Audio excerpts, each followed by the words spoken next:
Welcome to On the Couch, the podcast where real conversations meet real change.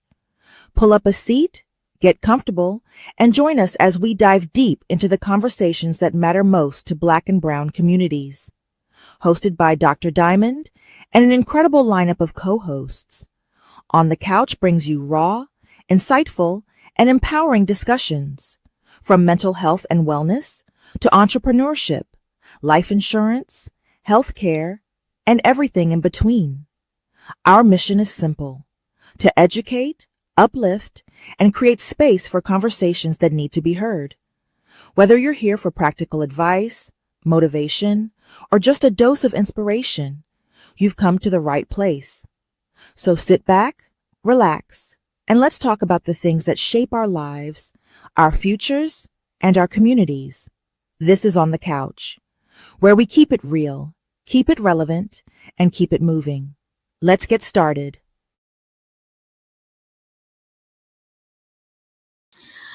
Good morning, everyone. It's Saturday. Welcome to On the Couch, a podcast show with, of course, Dr. Diamond and my co-host.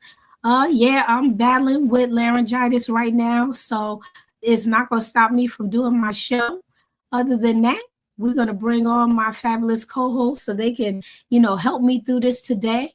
But before I bring them on, this is going to be an exciting show. We're going to welcome Michael A. Wiggins, who is into his leadership.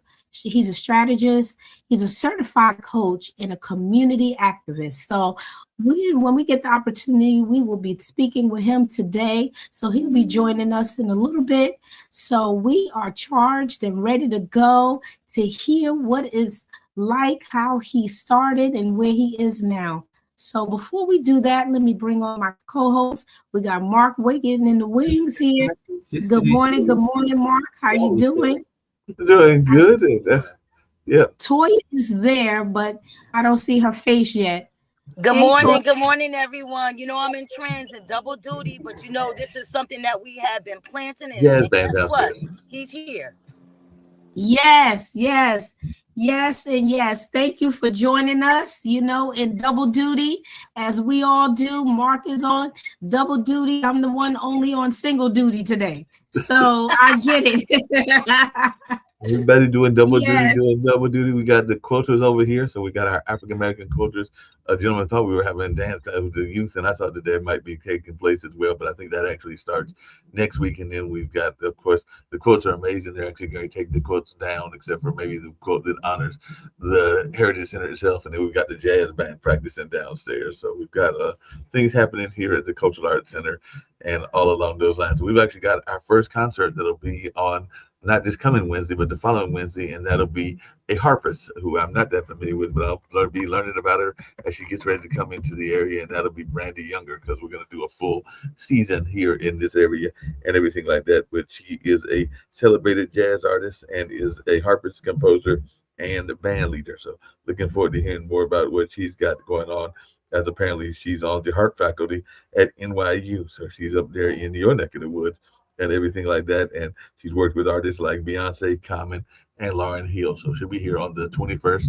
We've got Branford Marcellus coming as part of this season, and Taisha Coates will be on part of the dialogue series, because there'll be a speaker series as well that'll also feature Melissa Harris Perry. So we've got some amazing things happening at this center, and that's just a few of the artists. I think my a longtime acquaintance, Yazara, will be here, and she's a neo soul singer as well. So we got some great folks that are coming, including the illustrator Keith Knight, who is an African-American illustrator. So looking forward to some of these folks coming, and might even have to direct them to come on our podcast at some point or another as well. Yes. But a lot of great things happening, and looking forward to hearing Brandy Younger, who's teaching up there in New York and teaching these young folks how to play the harp. I think that is awesome. And what's going on with your podcast, Mark? Give us some stuff. What's happening there? We've got a lot of things going on. I'm a part of the network, Pod TV, and everything. But my personal show is the online dinner party. And of course, I've got the one going with your husband, Straight Talk with Dean and Mark. We've been on hiatus, but we're going to come back on the 19th and do our next episode and everything like that. And then the online dinner party.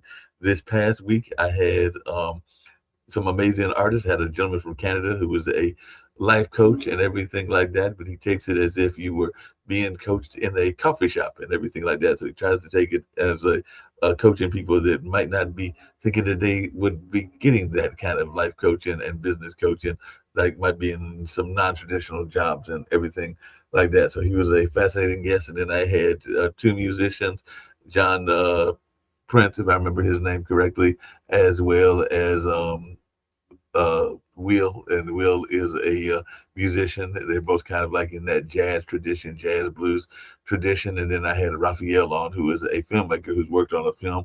Actually, one of the films is about one of the quotas, and then there's a film about Brother Youssef, who is a legendary jazz performer here in this area, but came here from New York, and he actually helped bring some of the Black Muslim culture down here as well. So it was great having John Prince, Raphael, who was the filmmaker, as well as Will McBride. Will McBride was the other musician that was on as well. So a lot of things been happening here, and always keeping busy.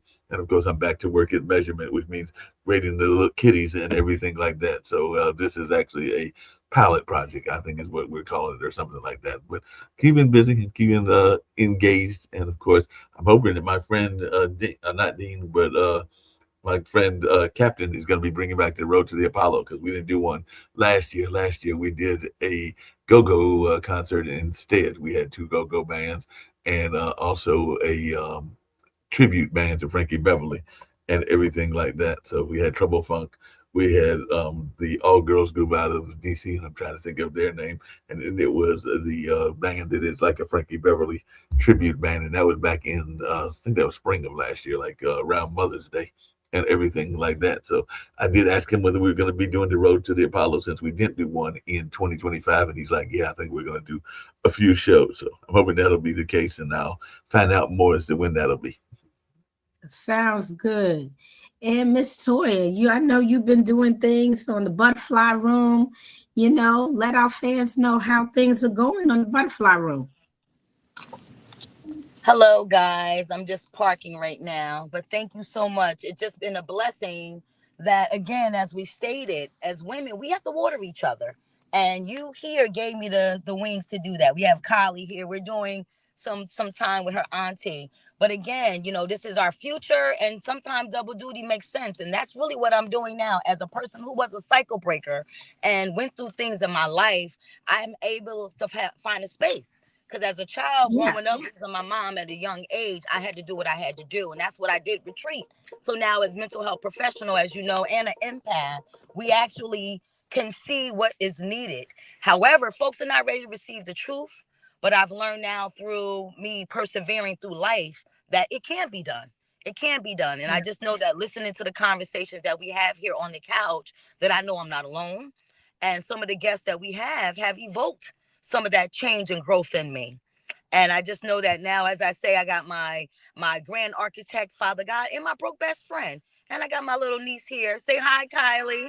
And hi. Kylie on the show, because, there's some things that happen in school as far as bullies and things. So we're going to be healing.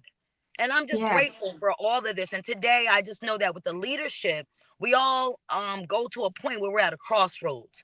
And what do we do? And sometimes, as Kiara Shear said, don't let nobody speak for me. So now that I'm finally speaking for myself, folks are not ready for that. As you said, thank you for sharing on my show. You said that you didn't speak. You were quiet. And then it's ironic that we're both Leos.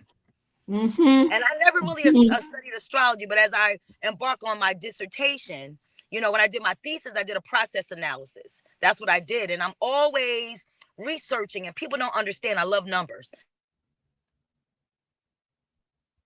100. A sample of 10% would be 10. So I'm always doing mental math, visual math, and that's something that I'm inspiring for. So thank you, Dr. Diamond, for allowing me to have a moment. But here, we have watered one another. And I just say that through God's design. I said, Leos on the couch. And we've seen a lot of people on our couches, right? Yeah, that's right. And through HIPAA and, not talking, I'm like, well, wait a minute. I was in the world. But now I'm Yes. finally putting it together. I said, well, God must have knew what he had. When he made me, he said, my daughter, I'm going to give you the voice finally to speak up. And guess what? Dr. Diamond, you finally spoke up, right? That's right. That's right. That's all. So, hey, look at Dean coming on in, Geronimo. Hey, good people. How y'all doing? Okay, another Leo. We got 3 Leos on. We got 75% of Leo energy on this call. That's all I'm saying. God introduced me to y'all. I literally have a big sister and a big brother, and I really love all of y'all. And Mark now, Mark is, you know, that's your partner over there. He be pulling me in, having me question my my stability. Mark. Let's do them one at a time. Okay. Good answer. Yeah, That's causing trouble. You know, I'm that time before the Leos and everything like that, but it's okay. It's all right to have some cancer blood in the flow as well. Well, thank you for your sign. Now I got to do some research on cancer because I've never been a zodiac person, but now I'm just understanding, you know, folks who are empaths, folks who believe in a higher power and how you put that all into your everyday life. Because we really don't know. My pastor treats the whole man. And I appreciate that in this journey. And, you know, everything happens by design. And this right here today is by design. No, yeah, it's totally by design. Hey, That's right. April, I did see the Dean's on there. I can't wait to have those conversations with him on the 19th when we come back with Straight Talk with Dean and Mark and all along those lines. Can't wait to hear him have that lovely saying of his from New Jersey to North Carolina and everything along those lines. So looking forward to that.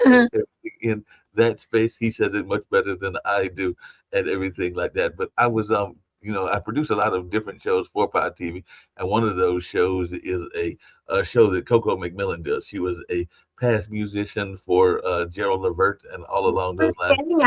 She had a guest on that was truly amazing. She had a guest on. Well, actually, had a couple of musicians on, but she had a guest on. I think she was from the Atlanta area, if I remember correctly. But she had a program for at-risk youth and everything like that, and had definitely raised a lot of money and everything along those lines. But you know, a lot of that funding was cut and everything like that. So she's now in the middle of a dollar pledge and trying to get some more grant funding because he had found some grant funding, had done a good job of searching for grants, gotten the grants and everything like that. But with this madness we've got in terms of things being cut out, whether it's the Corporation of Public Broadcasting dissolving or whether it's some of these grants that don't exist anymore and stuff like that, people are having to be creative in the ways that they are raising money in order to stay alive and all along those lines. So these are some difficult times in that sense and all along that kind of way, because we got some folks out there that are cutting left and right, and I'm sure Dean can relate to that even in the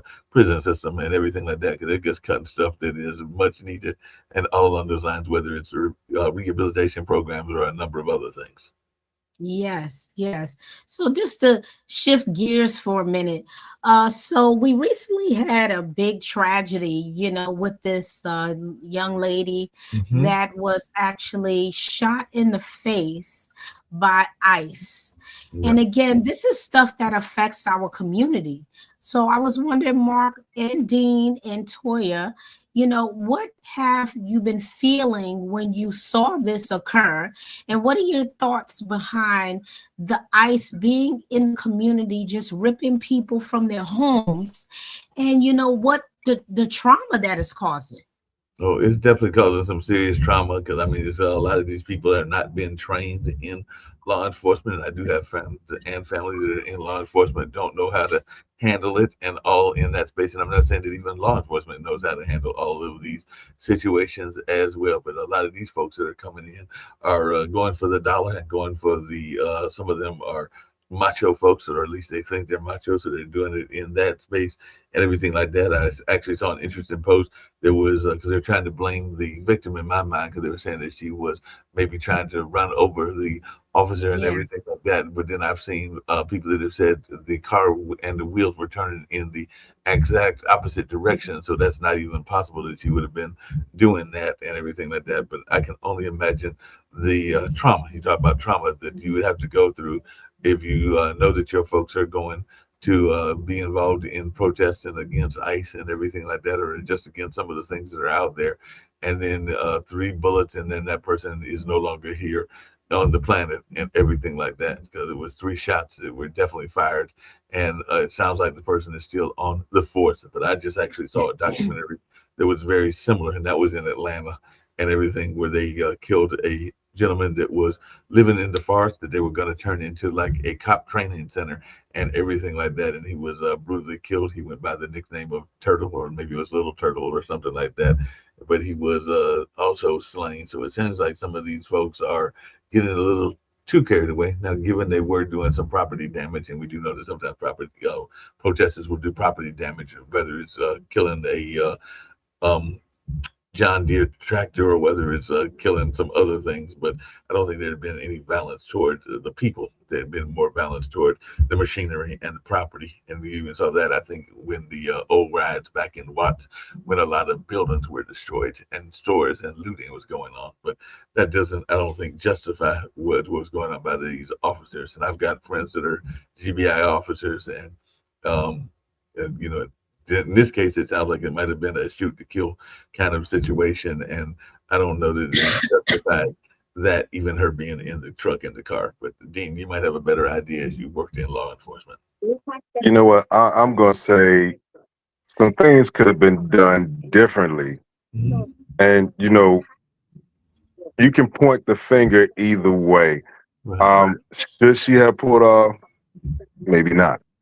But for an individual who is in a position where they have to use their brain, they should be anyway, there's a different way to handle that. Let her pull off, get the tags, go get her later.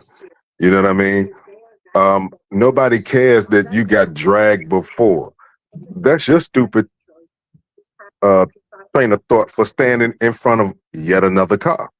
You know what I mean? So also, and the people don't really think of this, but the leniency of rules and having to answer to things that you do, things have gotten so lax that now individuals are able to say, oh, I was in fear for my life.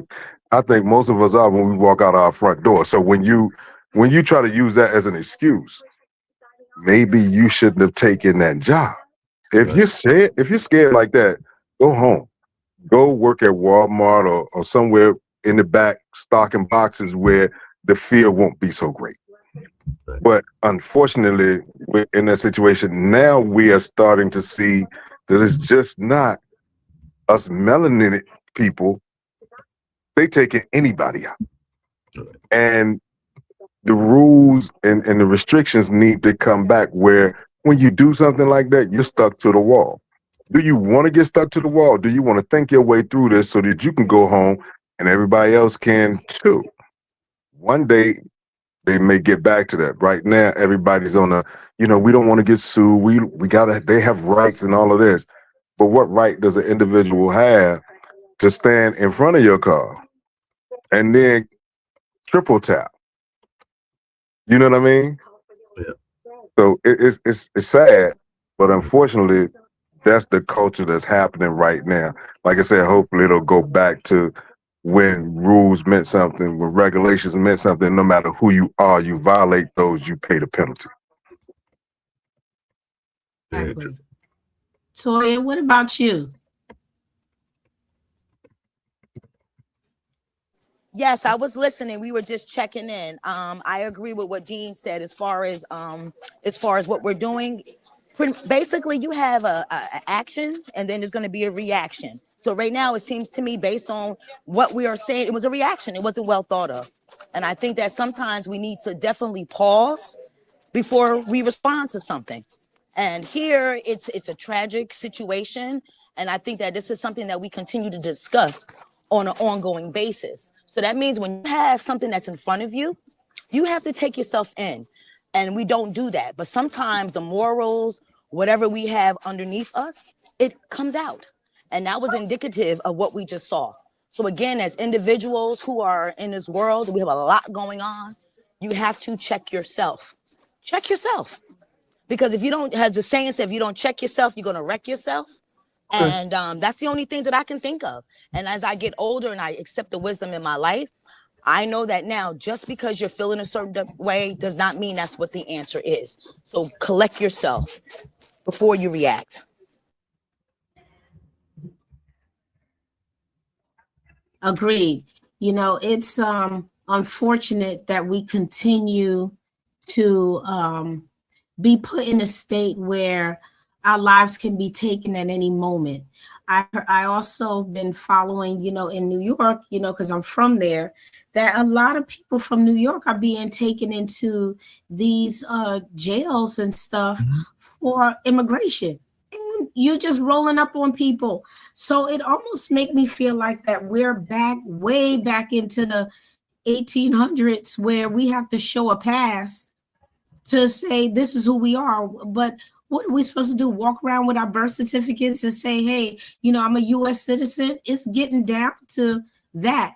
And also, but not only that, but Dr. Diamond, the other thing that took place that is a lot of people are talking about is there was already people that were being grabbed and taken to countries that weren't even their home country, and all along those lines. And now we've got Medora that is actually sitting in jail along with his wife, and apparently they're in the same jail, or he's in the same jail as Sean Puffy Combs and everything like that. But there's this notion of where people are being stored, and I understand that he pleaded not guilty and is saying that he's still the leader of his country, and his vice president is still running it, even though the person that's in the White House is saying that we're going to be running it and we're going to be running the oil industry and a number of other things that don't make that much sense to me. But maybe y'all can help me make some sense about it and all along those lines. But it does seem like we've got some things that are very scary going on in the world, just in the sense that we can go grab some folks. And now he's talking about he wants to take Greenland and possibly do actions in Colombia and a number of other places. So our brothers to the south might be wondering what's next. I mean, I'm sure the people in Cuba and even Brazil are wondering if they're targets and everything like that. So there's a lot of things that are going on in the world that people are very much startled by and alarmed by. Like I said, he was grabbed about a week and a half ago and is apparently sitting there in those New York prisons, and we'll see what goes on with the trial. But I do know he pleaded not guilty and apparently hired a high-end attorney, as a lot of these folks will do. And apparently he's going before a 92-year-old judge that doesn't take a lot of BS, even though he's 92 and still on the bench and everything like that. But apparently he's not necessarily a friend of Trump. I think he might have been involved in the Wikipedia case or the WikiLeaks case and everything like that. So I don't think that the conclusion is automatic and everything like that. People think that it's just that he's going to get a life sentence or be in the prison, much like Noriega. But there are factors out there that we don't know what's going on, and who knows, he might even wind up back in his country and everything like that, depending on what kind of deals are made outside of the pocket. Wow.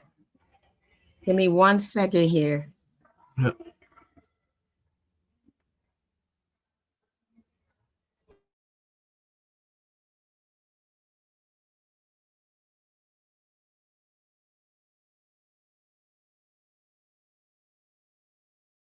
I'm just corresponding with our guests here. So I think there was somewhat of a mix-up, but we will continue going on with our show.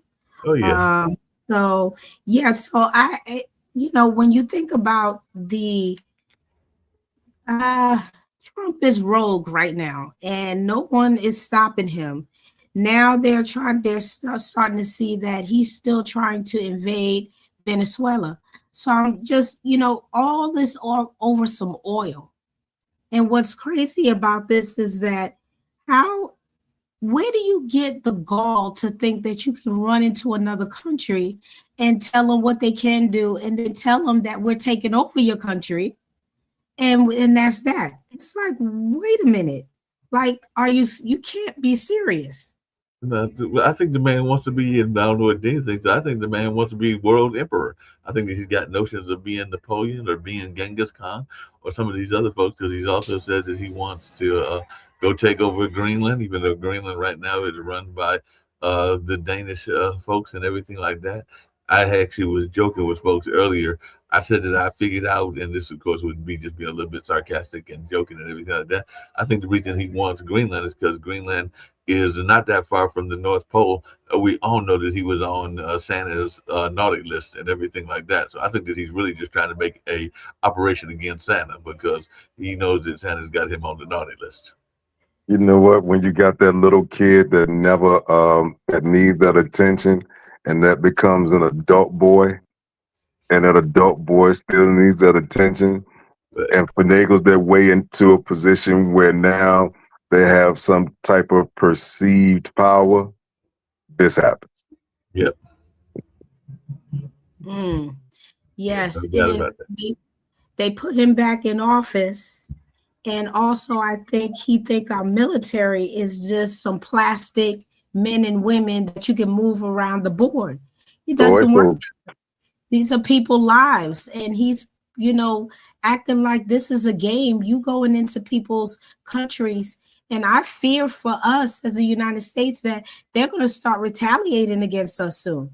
And we saw that happen with 9/11 back in 2001, and that was not that long ago. I mean, that was like some 25 years ago, or almost 25 years ago, but it's fresh on many people's minds and all along those lines. But yeah, I fear that as well, that somebody might decide to retaliate and everything. But to your point, Dean, and everything, I'm thinking that he might have played maybe too many games of Risk, Monopoly, and some of the other board games that are out there, because that's what you do in Risk, is you go ahead and you try to take over the world and everything like that. If you remember that game, when it used to be a popular board game. So I'm thinking he might be thinking that there was too much of that connection to Risk, and that he's been playing Risk and Monopoly too much when he was young.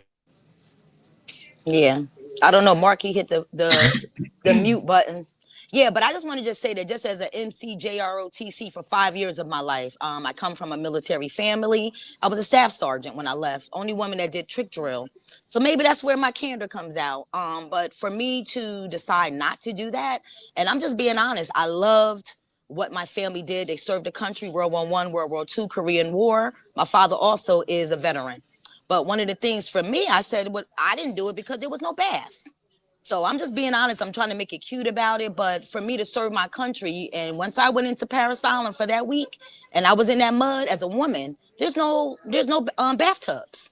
So I'm just being honest with you. So that's, me being cute about it. But how can I serve my country when you have me as a woman and my body parts look different from a man, and you don't give me a bathtub to clean myself? Right. And so I just look at that. So for me, that's why I felt at the end of the day, I said, that's not for me. How can I serve my country? And now look where we are, how many decades later? And, there's no change. However, we're voluntold, as we know, when we volunteer. But when it comes to my freedom and my life and me putting it on the line, I'm just saying that's just not right.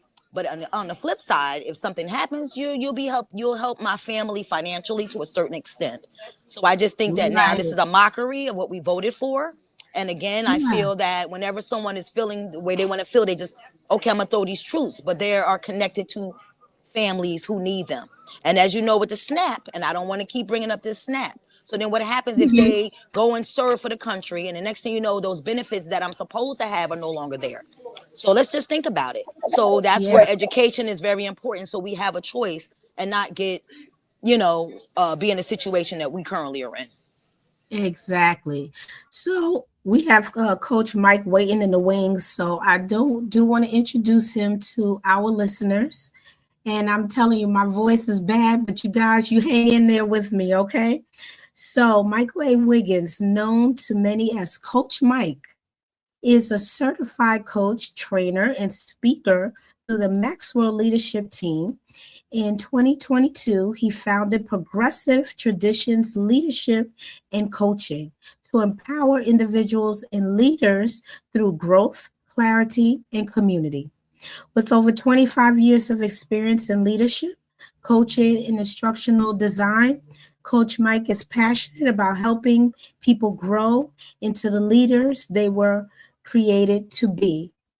And it's more to his story, and I want him to tell his story for how he went from being in the corporate world to becoming an entrepreneur, to helping others see their light and move forward and have the strength to say, you know what, I'm going to step out on faith, and I'm going to step forward to, grab my dreams. So without further ado, we're going to bring on Coach Mike, and we thank him for joining us on the couch today.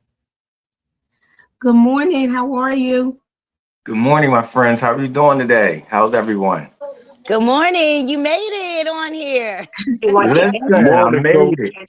I made it. You know, the devil was trying to stop it. You know what I mean? I'm looking at stuff and okay, all right, we good, but we know we here. That's We are right. here. It's about maintaining that positive attitude and that positive outlook and always looking to learn from every opportunity. So, like, we are here. I'm happy to be here. How's everyone doing? Pretty good. Thank you again for joining us on the couch today. We really appreciate you, making time for us, placing us in your schedule. So again, thank you so much. Thank you. I can't thank you enough. So we will start with you in your story. Could you begin from that corporate world and then how you embarked on becoming an entrepreneur instead of retiring? Listen, all right. So that's a funny story. And I was listening to you read my bio of sorts, and my bio is ever changing. As I get more perspective on where I am and trying to understand my purpose, my bio changes. But that's a great question. I was in corporate America for almost 25 years. And corporate America was good to me. I raised my family, put my girls through school, and my wife and I, we were able to provide for ourselves, having everything we needed and a couple of things we wanted. So corporate America was good to me. And it came to a point, particularly once COVID hit, that shaped and reshaped everyone's lives, for better or for worse. It was a devastating time. And like most corporations and companies, they had decisions to make. So it was the end of 2021, where my company that I've worked for almost 25 years in various leadership capacities, and most recently as a professional coach, they decided that we were not going to be aligned any further. So here I was at the point in my life where I'm at a respectable, meaningful, middle-aged age.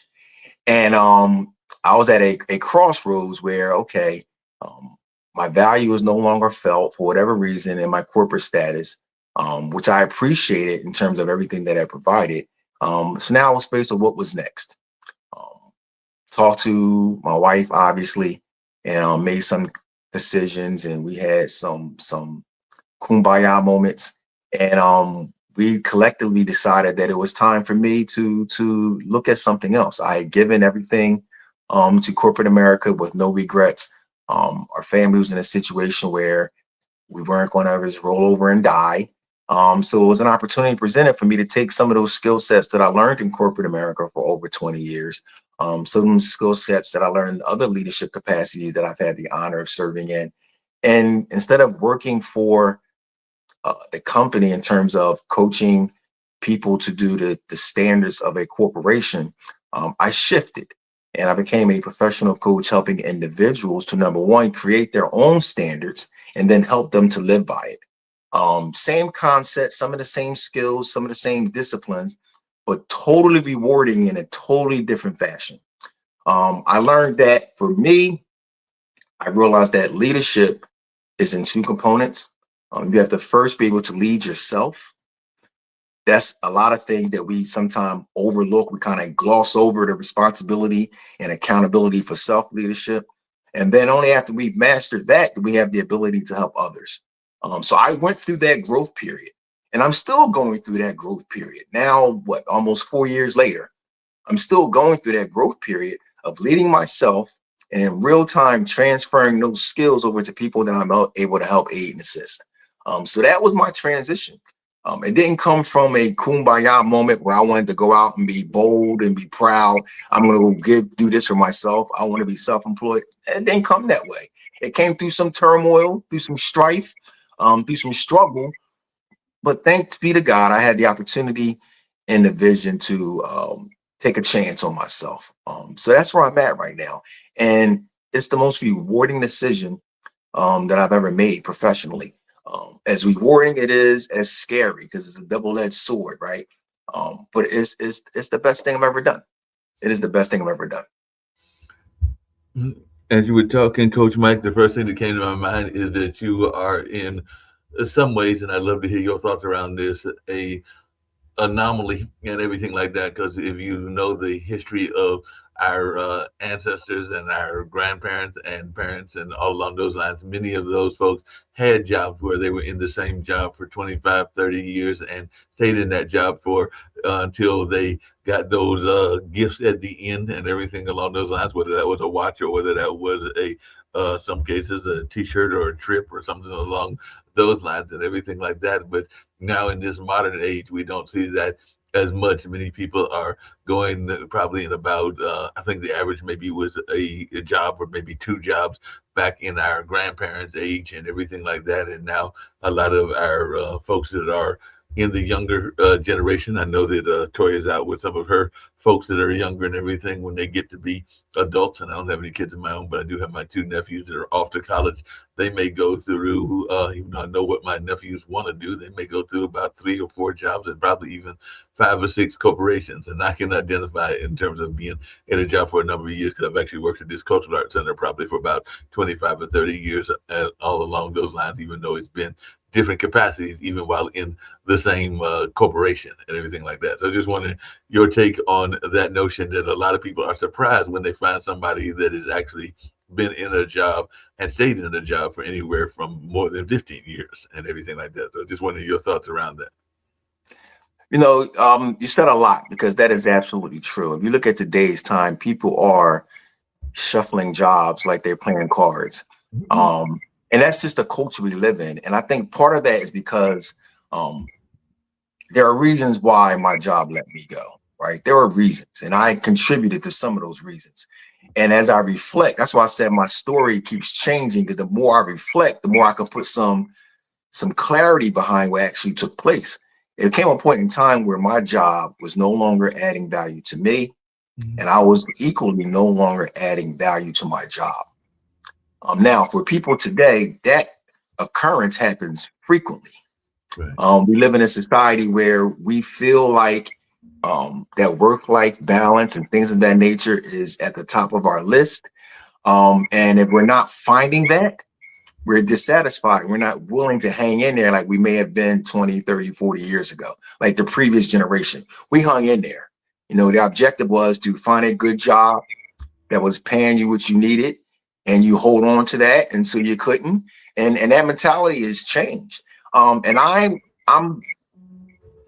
empowered by it. Although I didn't grow up in it, I'm empowered by it, because part of my objective is to say, listen, you're obligated to feel value for yourself. And if you value yourself, you're going to see things that's going to add value to you. And if your job is not it, I'm not going to say quit, but I want to say we need to do some soul searching and find out what it is. Are you missing the mark? Are they missing the mark? Have you had that conversation about value add and value given? And those kind of things help connect the dots. It's funny because I did a leadership talk for Senator Troy Singleton back in October, and it was kind of a workforce mindset shift, where I was talking to people who were in transition from different careers. Some were transitioning from corporate to self-employment. Some were jobs were phased out and they were trying to find the next station in their life, and they used me as a kind of a gap fill for talking. And I gave them 3 tips. First tip is you have to have a growth mindset. And that's something that's key. You have to have what I call an inner circle, meaning you're going to surround yourselves with people that have your best interest at heart, not friends, not associates, not family necessarily, but people that are going to compliment you and have your best interest at heart. And then the third point was that you have to be intentional. Growth mindset, inner circle, and intentional. Those 3 things will help you transition. So if you are in a period of your life where you're looking for something else because you're not being fulfilled, okay, I can understand that. It happened to me, not by my design, but it happened. So what did I do? How did I get to the point where I'm at now? And those 3 things, I had to have a growth mindset. I had to surround myself with an inner circle that was conducive for my growth. And I had to be intentional. meaning don't sit there and wait for it to happen. You have to go make it happen. So that's the tip that I tell the individuals now that are in a limbo, they're not satisfied. You need to understand why. Like, why are you not satisfied? Why are you not feeling valued? And why are you not giving value if that's the case? We got to be honest with ourselves. So that's a great question. That's something that we all are faced with today. And those are some of my best people to talk to because I understand it. Listen, I'm not telling you something that I read about. I'm not telling you something that someone shared with me that I learned. I'm telling you something that I have experienced and that I am experiencing today. This is real life. It's real life. Great question, though. Yes, thank you. And I want to piggyback on that before I go off camera, but just letting you know, I agree with you. Early in my career, I worked for a university behavioral health center. And what happened was I was providing services to people that I grew up with. I had to leave there. However, I had been applying for this job for years once I was working on my master's. So what ended up occurring is a friend of mine got me in there. So then one of the things I know that you had posted, because I'm in your community, it was this who you know. So I was able to come in for the job through the back door. From there, that's how I obtained my CADC. They said, you know what? Within 2 years, you need to do this. Now, mind you, I was a nursing major, got my master's at 23. My goal was to finish my my BSN, and then eventually an MSN. But what happened was being a child of an addict. So when I looked at that, I said, well, no, that's God design. And I can say that now today at 48. It was there for me, for God to show me what my parents were and who am I as a person. Never knew. So from there, I worked there, left. One of the psychiatrists said, Toya, come with me. I went to run a drug program in East Orange, but I had to leave. But then I got laid off from there. But I've always had a second job. I took a cut, a $15,000 cut. And this is the last time I'm going to say it publicly. It'll be in my memoir. However, what you're saying is spot on. I'm out here by myself. But then what happens, I was able to become the inaugural QA director for a mental health agency. And I've been in that position.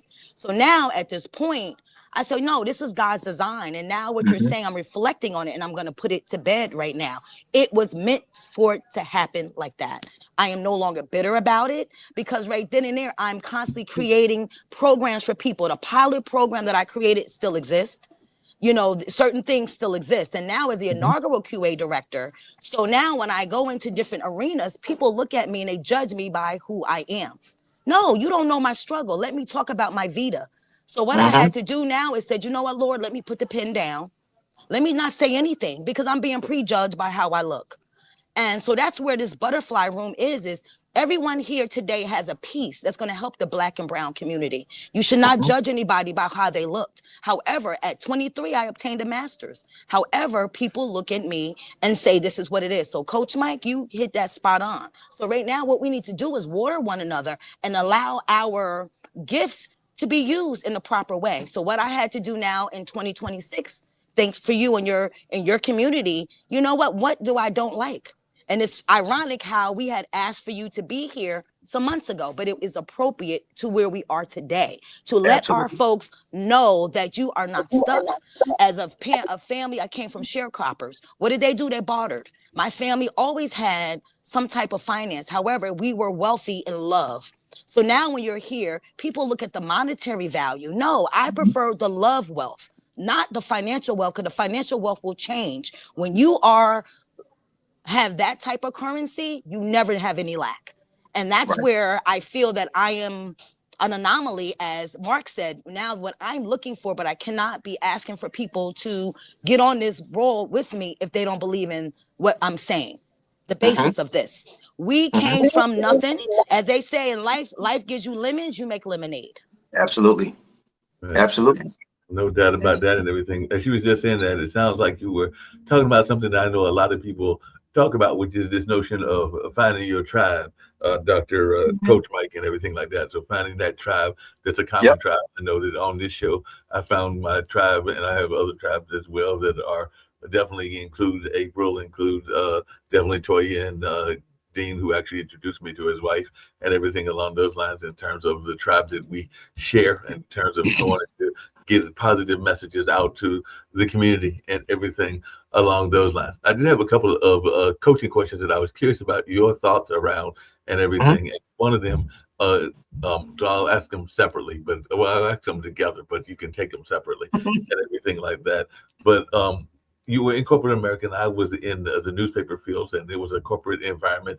And one of the things that I ran across was people that weren't necessarily your friends within the corporation and everything like that. I know that one of the newspapers I worked at, the gentleman had a different philosophy than I did, but in terms of what he wanted covered, but me and his editor found a way to get around that because he wanted a lot of sensationalism. He wanted a lot of sensational stories covered. So we found a way to talk about issues, but still give him that red line that he wanted and everything like that. So we did a kind of a end around in terms of what he wanted and the way that we painted it, and all along those lines. And then another job that I had and everything, we were only a few minorities at that particular newspaper. It was a daily newspaper in Boca Raton, Florida, and everything. I was only there for 6 months or something, but I did get the feeling that the leadership there that was part of the same community in terms of a minority community was throwing roadblocks up against me and the other minorities there. I think there was a Hispanic woman and other folks. I was just wondering, how did you get around dealing with those folks that were not necessarily your friends within the corporate society and everything like that? Because that is something that it is a leadership skill that I don't know that everybody knows. So I'll start with that question, then I'll go to the other one afterwards. Certainly. So one of the first things I teach as a leadership personality, if you will, is the art of listening. Yes. Listening is so very, very important because an effective listener will know how to navigate any challenge, any room, because you're listening for opportunities. You're listening for what we have in common versus what we have that may be separate. Where are areas that we can agree and align versus areas that we clearly will have some contention with? And listening always affords the listener to have the high road. So, for example, anytime I'm in a situation where it's a new environment, I'm feeling out the environment, I may feel a certain kind of way that we may not be on the same page. And this happens every time you have a change up, right? Every time you're in a new circle, there's some uncertainty. There's some ambiguity there that's going on. So you have to navigate that. I always take the role of the listener. What's your viewpoint? Explain it to me. And my objective is not to judge, not to evaluate, just to take in. I listen for an understanding. And I can almost tell you pretty much every single time I'll walk away from that listening session with more information. I'm not responding. I'm not jumping in. I'm not interrupting. Give me your viewpoint. And I may have a preconceived notion and I'm not going to agree, or we may be at opposite ends of this conversation, and that's okay. But my point is, I'm going to allow you to explain to me fully where you are. And I can almost guarantee that if I give you that opportunity, I'm going to come a little bit closer because I have more understanding. It wasn't what I thought it was going to be. It wasn't how I thought or initially perceived it. Now, that opportunity gives you credibility and it gives you respect, because now that I've listened to you, now it's your turn to listen to me. And you have the upper hand because your response is different than it would have been at the onset because you've gained some information. So now you have an opportunity to close the gap. And that's all people want. People want and know that they were heard. We may not agree, but that we were heard. And I still may not agree, but I have an understanding. And that's all that's key. So that's how you kind of navigate those situations. It's a listening skill. No, it's interesting. It's not something that Go ahead. Go ahead. No, I'm saying it's interesting you say that and everything because, like you said, places change leadership. I've been here at this company for a number of years. I'm sure even when you were at your company, it probably changed leadership at least a few times, like maybe a president changed or a director changed and everything along those lines. And you got to learn new leadership styles and everything like that. And I was actually talking to a potential person that may be joining the leadership team and all along those lines, because there were definitely some interviews where they're talking to staff and everything like that. And I had asked them a question of what they would do if they were to run across people that had a negative viewpoint of the place that I work at and everything like that, they said I'd give them a call. To your point, they would go out and reach out to those that were had preconceived notions or had maybe some bad blood and everything like that, to find out what could cause that and what they can do to alleviate it and everything like that. So I actually enjoyed that answer when they gave it, because they said that they would actually reach out to them, because I think a lot of times we just have preconceived notions and we don't even bother to do the first common step, which is to reach out to whoever is the perceived villain, and the villains get very in the job market and everything like that, but you don't know until you reach out to them. So I was actually pleased with that particular answer, because you don't always know what they're going to say. Correct. So there's 3 modes of listening, right? And you can define this how you want. You'll hear different variations, but from my perspective, there's 3 modes. You have active listening. That's when you're listening for a response.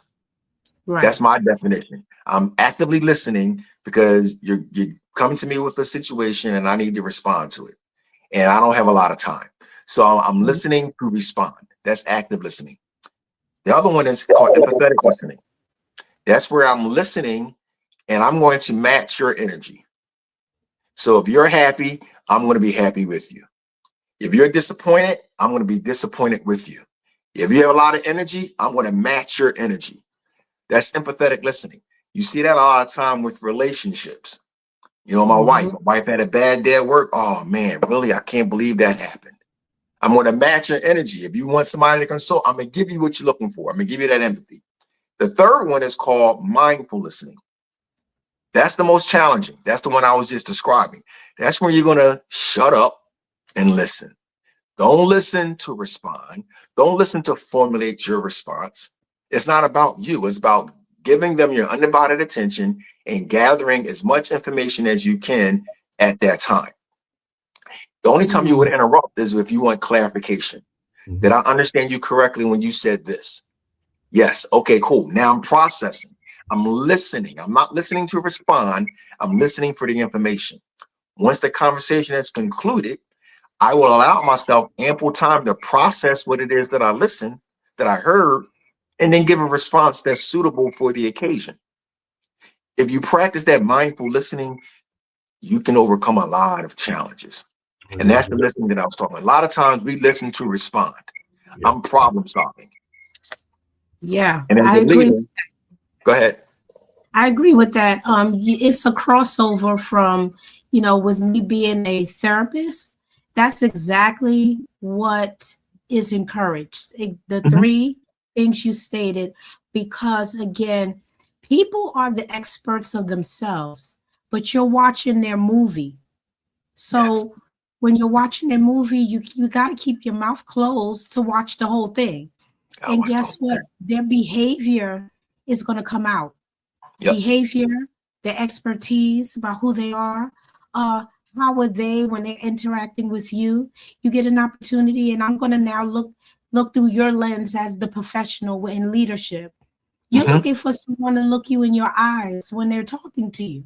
When they're looking down, you would say in your mind without talking, you have problems with your self-esteem, and you don't feel that you can stand up and look at me and talk. So you begin to figure out, as the coach now, maybe it's something with fear with this person, but I got to wait and see what else they're going to say. So I see how you're crossed over into those lines.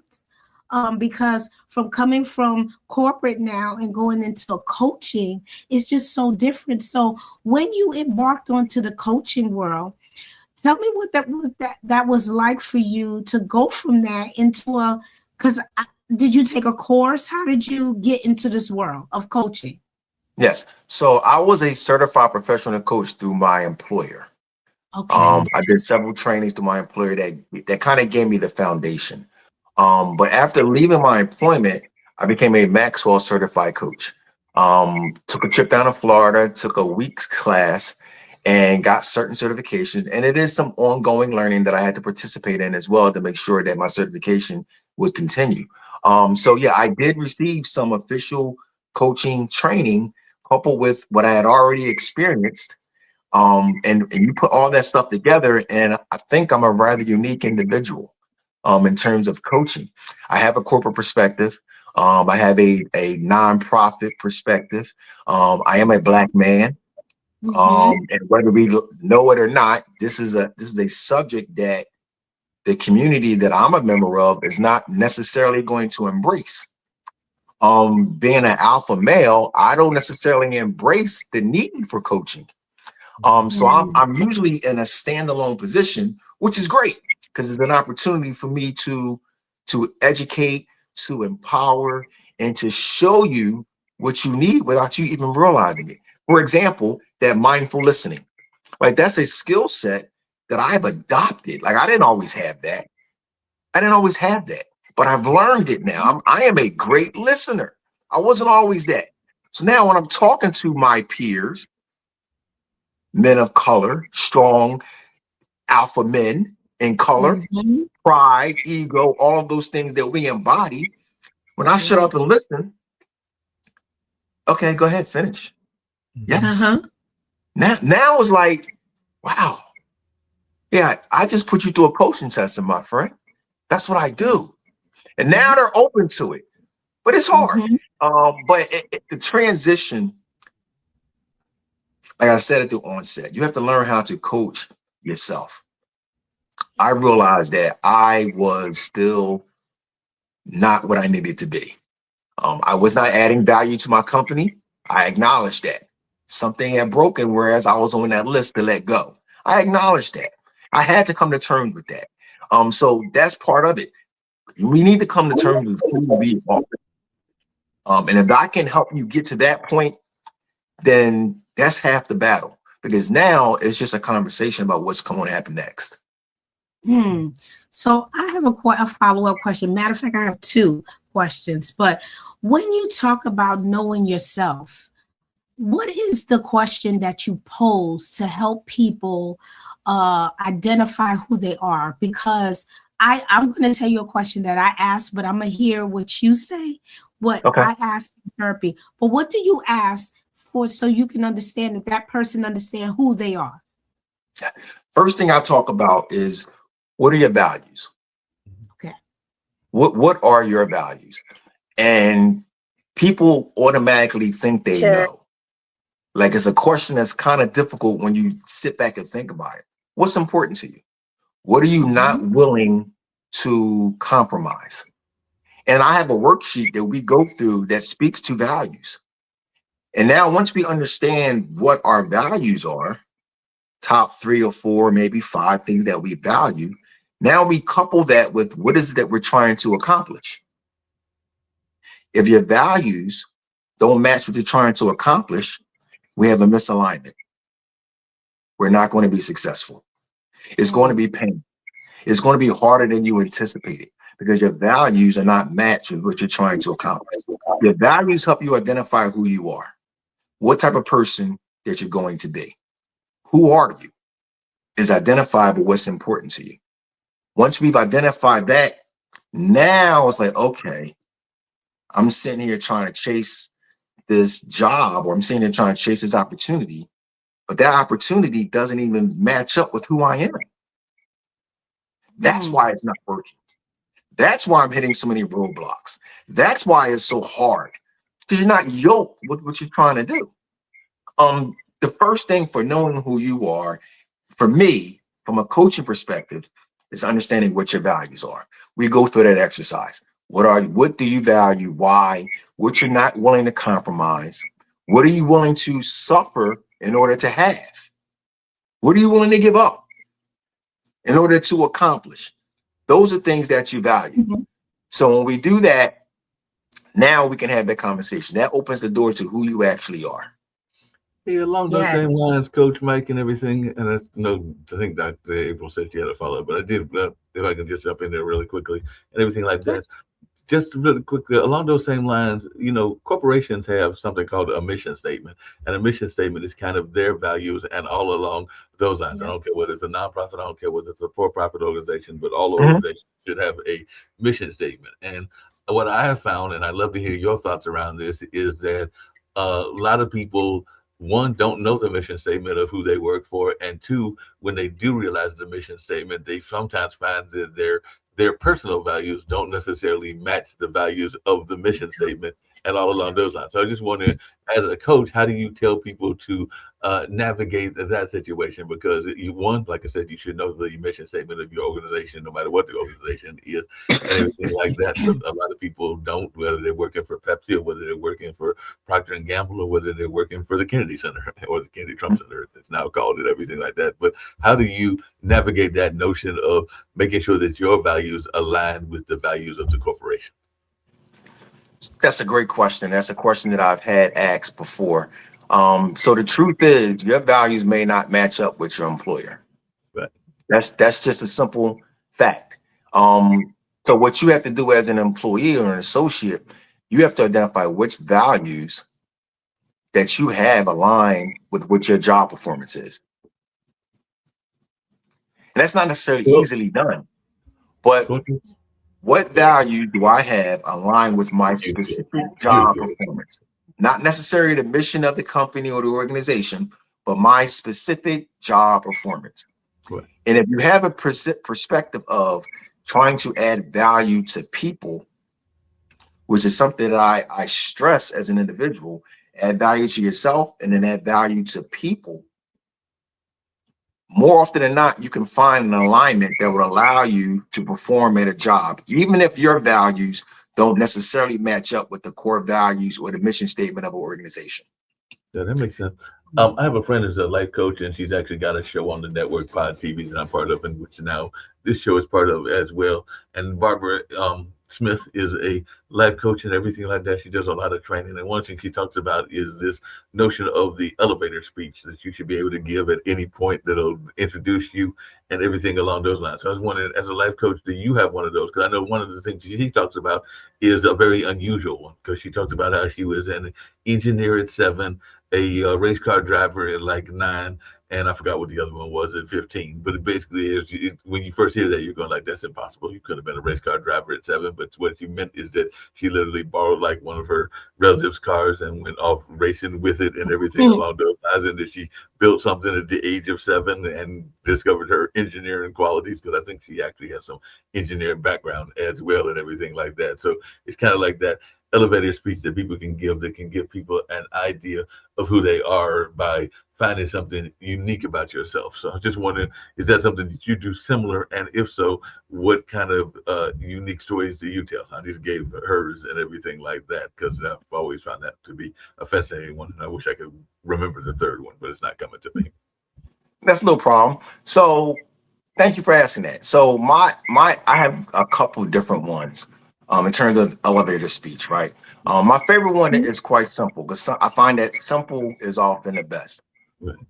My job is to add value to people who wants to add value to other people. That's the essence of what I do as a professional coach. Add value to people who have a desire of adding value to other people. Because ultimately, only what you do for others is what counts. And how we achieve that will take the conversation off the elevator, right? That's a separate conversation, and depending upon your response to that will depend upon which way I direct the conversation. But ultimately, if you're not interested in adding value to other people, with the understanding that you first have to value yourself and add value to yourself, then we're probably not going to be equally yoked, professionally or otherwise. I'm not a salesperson. I'm not a motivational speaker. Right. I'm not. A lot of times what I say might come off as a little condescending, quite honestly, because my objective is to give you the truth as I see it at that moment in time. It's like taking that medicine. Sometimes the medicine's a little bitter, but you still got to take it. Still got to take it, but you'll be better for it, right? You'll be better for it. So that's my objective. I add value to people who desire to add value to other people. It's as simple as that. I do that through several different measures, but that's my elevator talk. That's it. That makes a lot of sense. Thank you. And I just Thank you. And I just want to pop in really quick because Mark had some great questions, but I want to add that I no longer supervisor, as an administrator, I basically oversee the quality assurance department. So what happens is, one of the things that I see when I'm defending something for the Office of Licensing for the state of New Jersey, and just as a coach, and you're talking to other people, when you just said the mission is what's allowing us to execute what I'm here for. But what I've noticed is that when I'm looking at the clinical record or anything like that, just for anybody that supervises, how do you get the staff, your subordinates, to buy in? Because as you said, sometimes it could be bitter. I'm about the business. I'm not about the personal. I'm about executing the mission. So that's where I feel I get a disconnect, because I am here for the compassion of the service that I want to provide. The outcomes is important. However, when I speak on logic, sometimes it becomes illogical with the responses that I get. So what is what do you want to tell the people who supervise so that they can do things great? That's a great question, right? So hopefully you've heard of the 5 levels of leadership. You probably have. Now I'm gonna give you a quick synopsis of what it is. The 5 level of leadership is based on your ability to influence others, right? So leadership is basically influence and your ability to have influence over others. That's the crux of leadership. If you have no influence, then you can't be a leader. All right. So level 1 is the positional leader. That is the leader that is appointed by title or position. You were elected or appointed or something like that, meaning that there's nothing special about you other than the fact that you have this title that means that someone is supposed to follow you, right? That's level 1. That is the basement of leadership. Level 2 is called the permission level.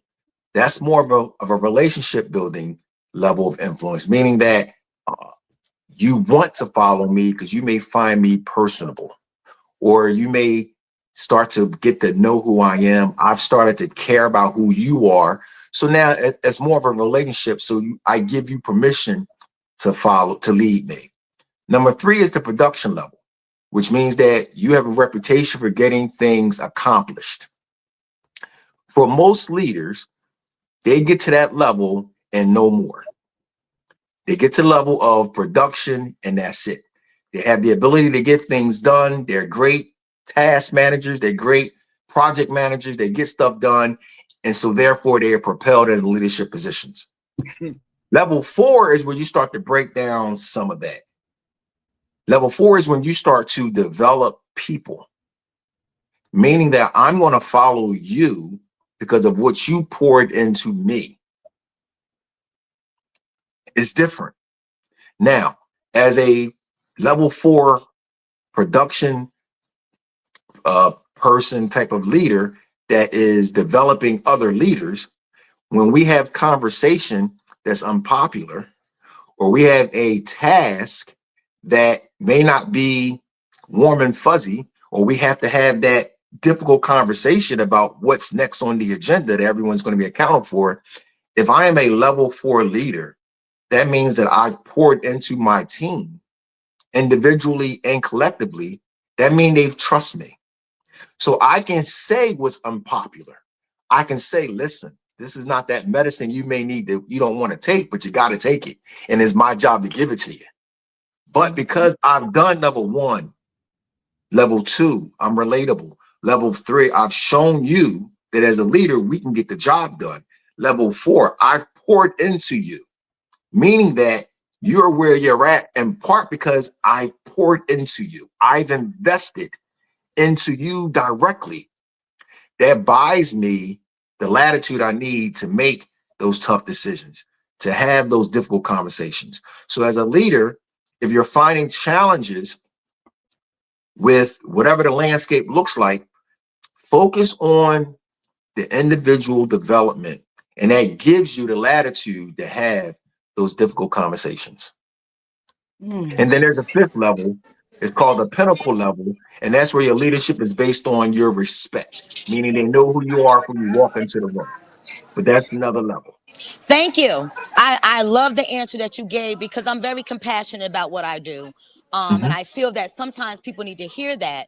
And again, I look at the outcomes, and I can say this as a A supervisor, if I had someone coming for diapers, I would take that urine. That's one thing I never would ask my staff to do anything that I wouldn't do.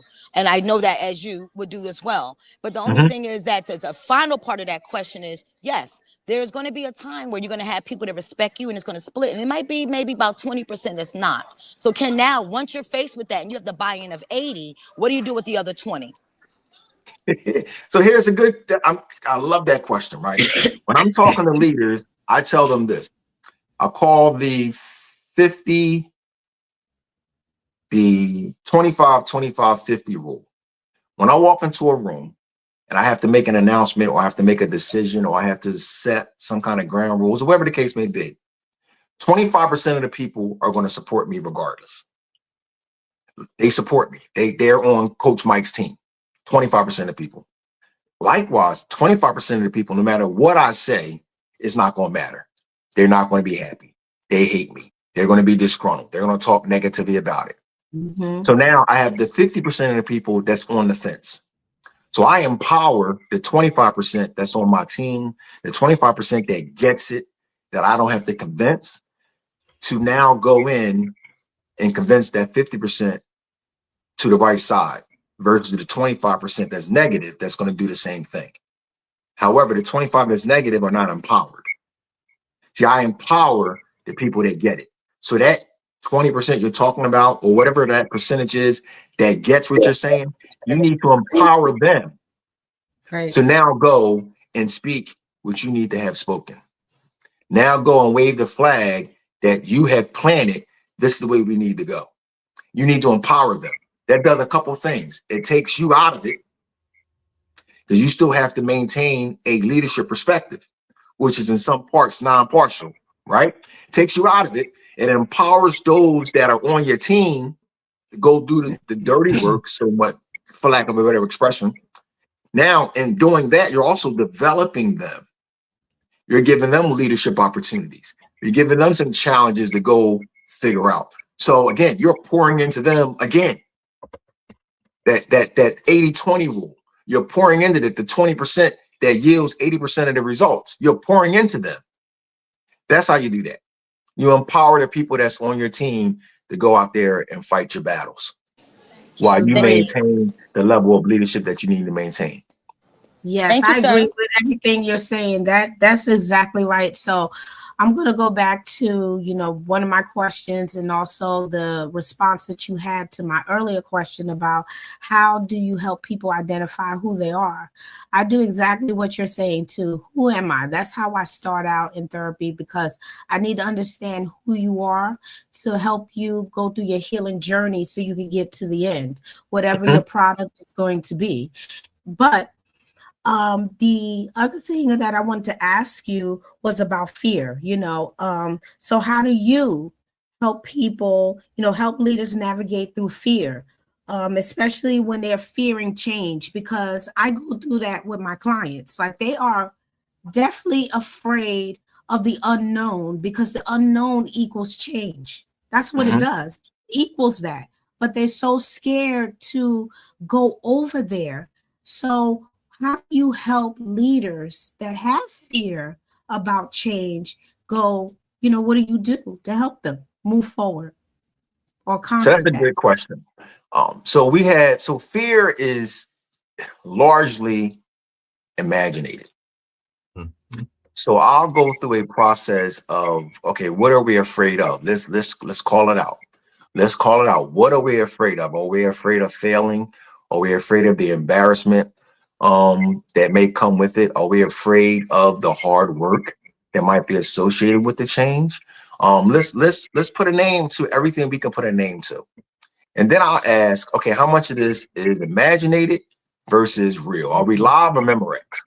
Y'all remember those commercials, the live or Memorex? Like, what is it? Is this an imagination here? Are we assuming that these things are going to happen? Or do we have any kind of factual content to suggest that this is real? More often than not, it's imagined, particularly if you're talking about change. Like, change is inevitable. So as a leader, I'll say, listen, your purpose as a leader is for moments like this. If there were no change on the table, if everyone was comfortable and warm and fuzzy and doing what they wanted to do, and everything was sweet and everyone is singing and they're happy, then we wouldn't need any leaders. People would just go do what they do. The mere fact that we have leaders are to handle the change, the confusion, the ambiguity that goes along with it. So that's why we're here. So we should embrace it. So we go through the exercise of what it is that we're afraid of. And we will eliminate over half of that list just through conversation, just by calling it out. We would eliminate it. We would eliminate. Now, those things that may be legitimate, okay, let's play worst case scenario. This is going to be the hardest thing you've ever done in your life. Yes. Okay, now what? If not you, then who? Who would you? I'll ask you to name somebody that you will put this responsibility on. Okay, it shouldn't be yours. Who's supposed to manage this change? Name somebody. And they can't. They can't name anybody because deep down inside, it's them. So yes, it's hard. And I'm not here to tell you that it's going to be easy. That there's no magic easy pill. That doesn't exist. But we have to persevere through that with the understanding that, yes, it's our responsibility. If not me, then who? Who do you want? And then we go have that conversation with that person. But that person doesn't exist because it's me. It's my job. It's my job to do this. So you know what? I might fail. Let me rephrase that. You're going to fail. How about that? Right. You're going to fail. You're going to trip and fall and bust your head wide open to the white meat shows. That's what's going to happen. I guarantee it. So now that we understand that that's what's going to happen, okay, that fear is off the table. It's going to happen. As a matter of fact, let's look forward to it. Because the sooner you fail, then the sooner you can learn, and the sooner you can get back up and keep going. Yeah. Embrace it.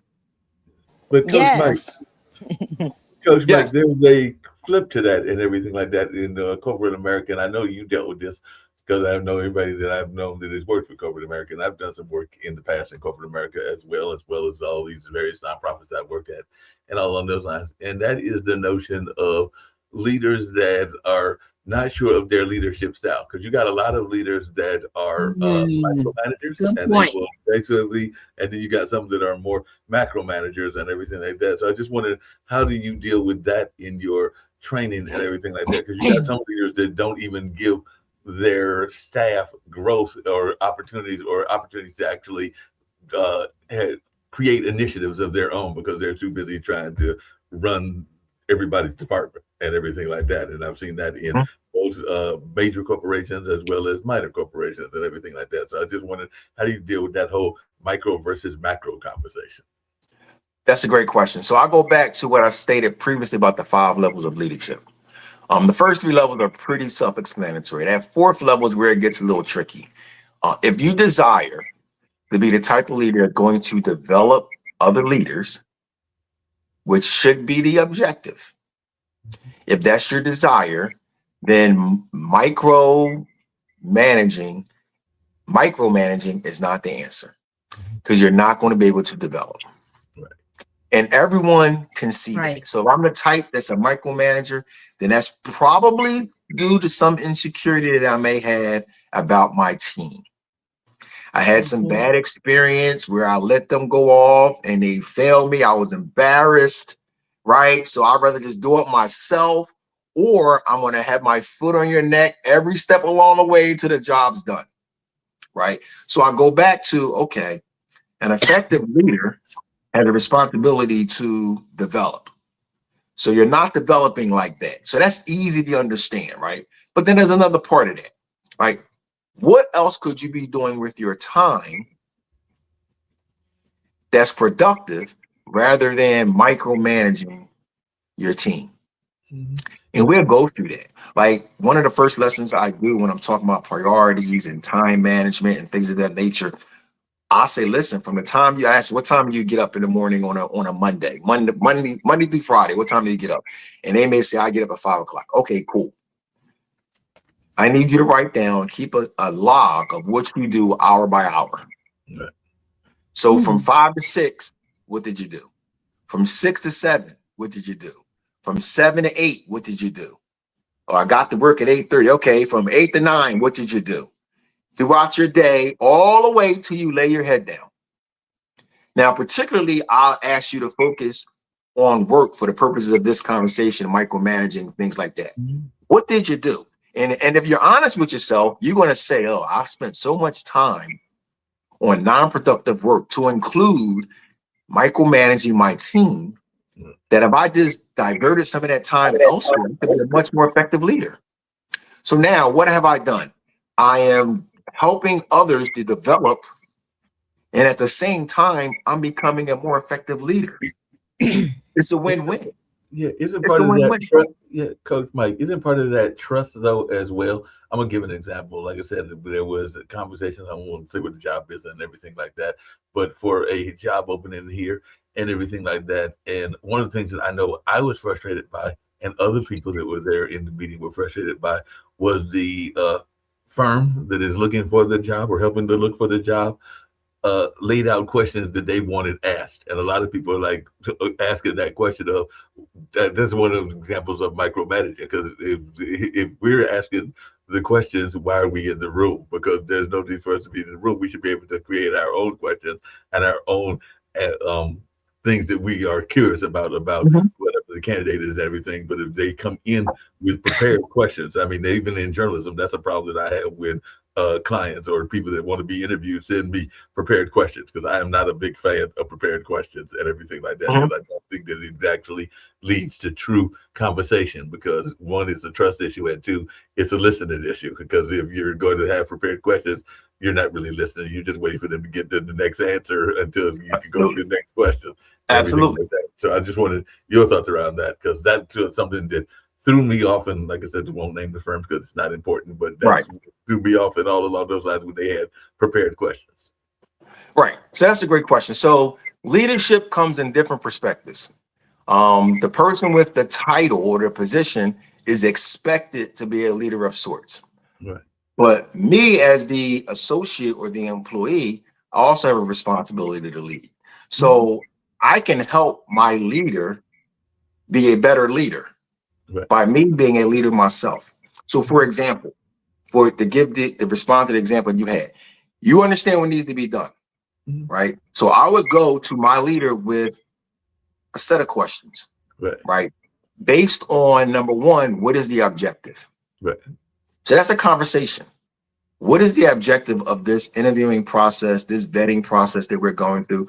What's the objective? And I'm the employee talking to my supervisor, my director, my manager. What's the objective? I'm posing a question to you. And there's a conversation that ensues because of that, right? And it's a little weird, because normally you're answering the questions as opposed to asking them. You got to flip it. I'm gonna be the leader. What is the objective? Well, here's what I see as the objective. Here, these core points we want to come across in terms of questions and answers. Whether we're asking questions or whether information is voluntarily given through conversation, we want to make sure we check these boxes off. Is that fair? Yes, that's fair. Is there anything that we're missing here that we want to have checked off? Well, you know what? Add this point or that point. Okay, good. Now you and I have an objective on what this next meeting is going to be about. Now, I've gone to you and I've led from the side.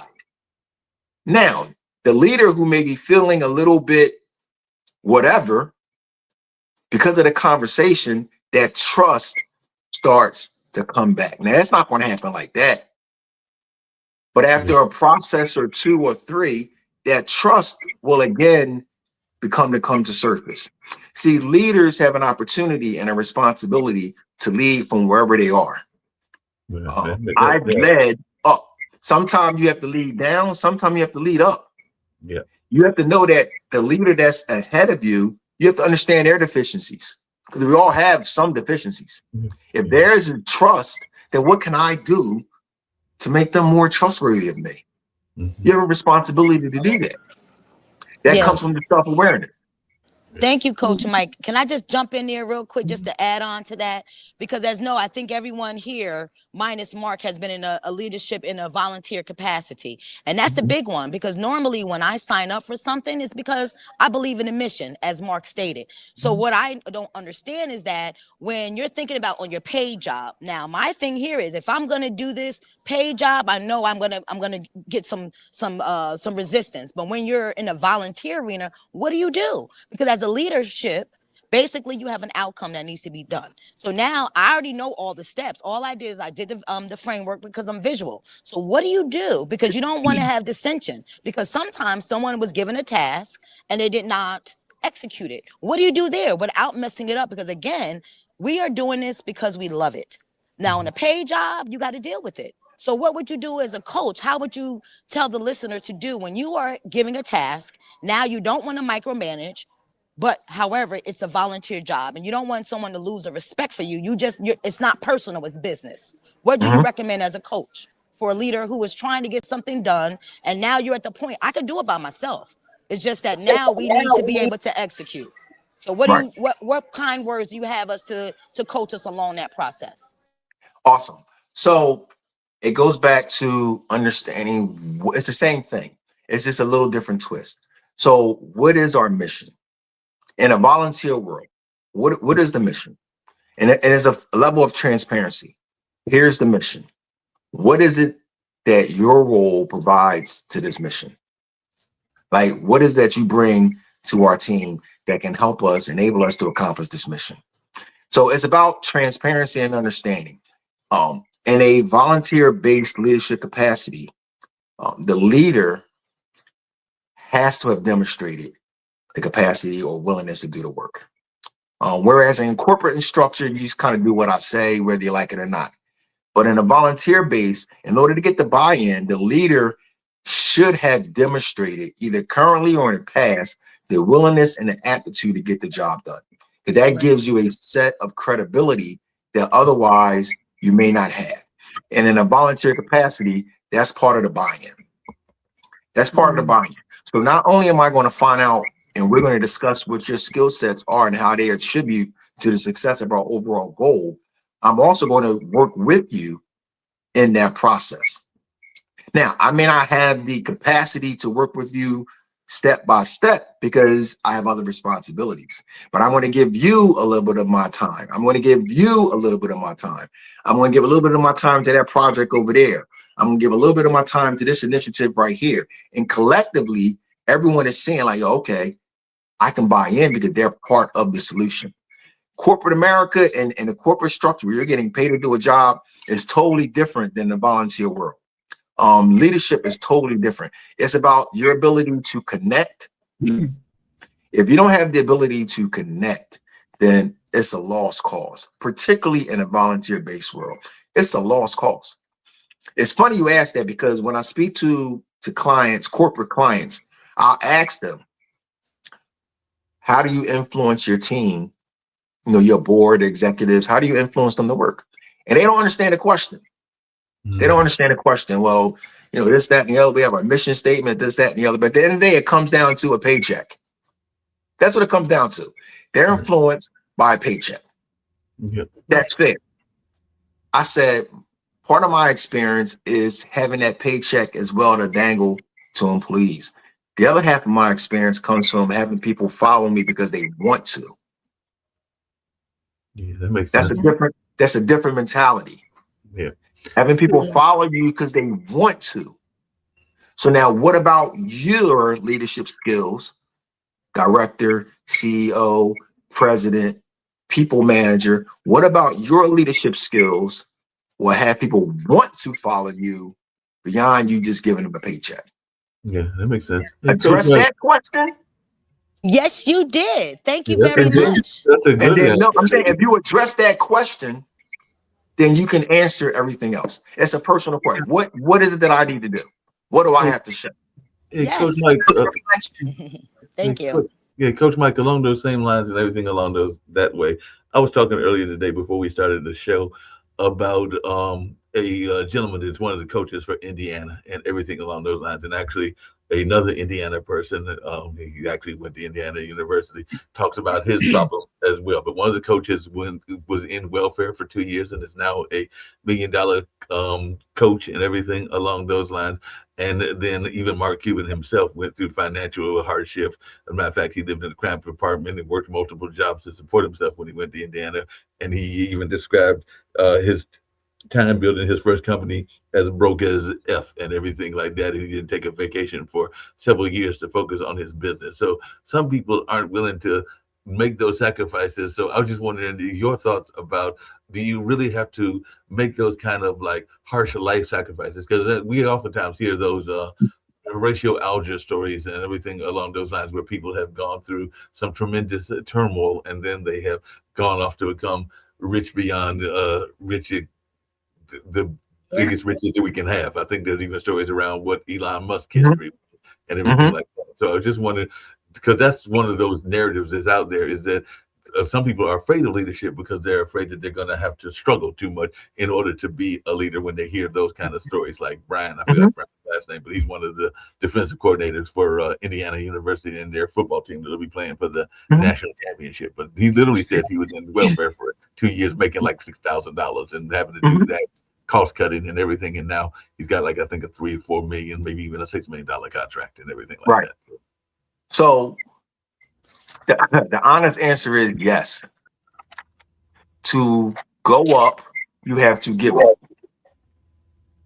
It is sacrifice. What? It is. I was talking to a group of individuals just last night, and it was a team of people who were facing a struggle. And I asked them, I said, "Is this something you've ever done before?" And they all agreed, "No, this is something new. We've never done this before." I said, "Okay, what is it going to take to do something you've never done before?" And they were giving me words and phrases and philosophies, and all of which was correct. But I simplified it. In order to do something you've never done before, you have to do something you've never done before. Yeah. Let that set in. You got to do something you've never done before. So what is that? You don't know until you get there.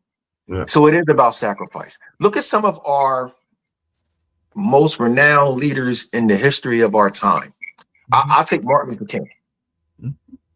We would all agree that he was a phenomenal leader. Yeah. He gave his life. Yep. He gave his life. And we can list countless others that we've seen in the public eye and what they've had to give up and sacrifice to achieve a certain level of leadership in their respective fields. So the answer is yes, you're going to have to give up something. Absolutely. Absolutely. And I go back to the onset of the question that was asked earlier about values. Yeah. Is this leadership role that you're seeking or aspiring, does it align with your values? If it does, then great. If it doesn't, then you're not going to achieve what you're looking to achieve because you're not yoked. Yeah, you're not yoked. That makes sense. Coach Mike, just really quickly on that same line of thought and everything along those lines. I did look at your bio and looked at some of the things that Dr. April sent us and everything along those lines. And I'm just wondering, how important is it to not just be aligned in your business and in your family and all along those lines, but to be aligned in your community? Because I consider myself to be a community advocate. Anybody that knows Durham, North Carolina knows that I'm involved in a lot of things here, not just the cultural center, but I have been involved in some political activities and some social justice activities and all along those lines. So I was just wondering, how important do you think it is to be a community advocate? I'll just give my brother an example. He he worked with at-risk youth, but he also has a slingshot club, the popular car, and they do a lot of work with the providing food and everything like that. So he uses that as his community advocacy tool. So a lot of leaders will find ways to stay engaged in the community. So I was just wondering your thoughts around community advocacy and how important is it in your own life? For me personally, community advocacy is very important. It's a staple in what I do. However, I go back to my elevators talk, right?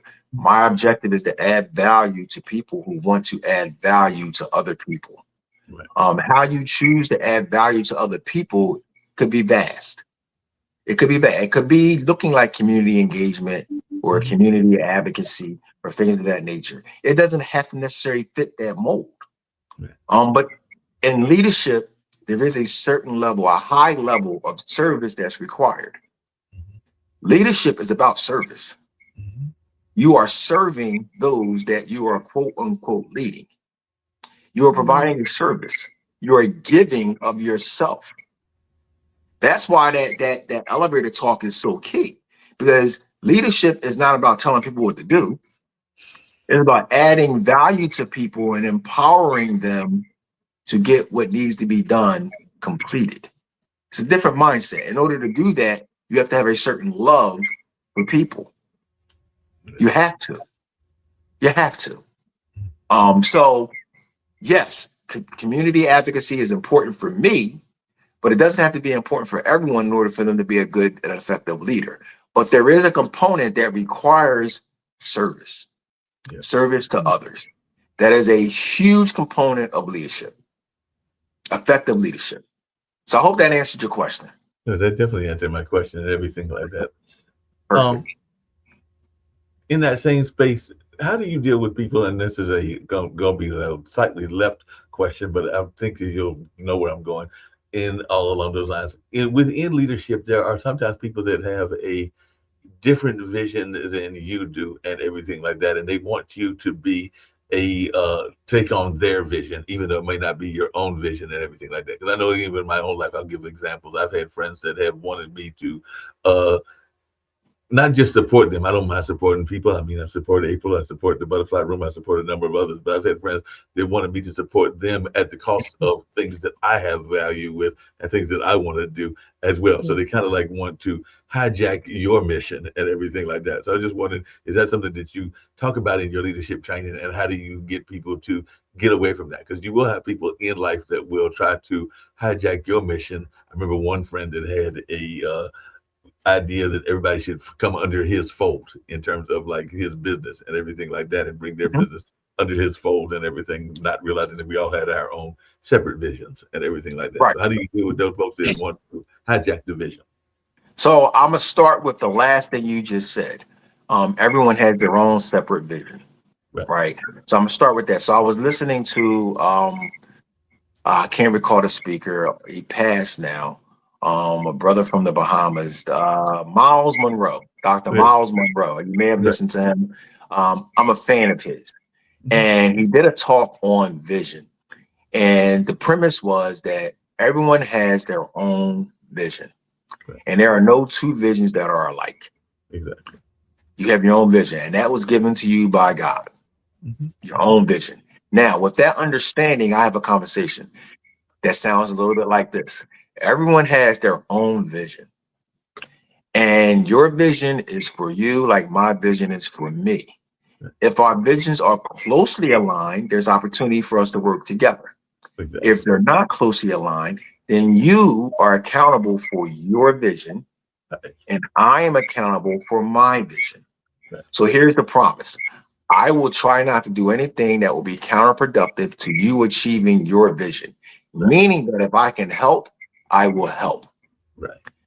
Likewise, I'm going to ask that you not be anything counterproductive to me achieving my vision. And that's just a conversation that we have to have that kind of lends to there are no hijacking of visions and missions. And you know, at some point in time, you know, we're not going to all be warm and fuzzy. At some point in time, the decision is this.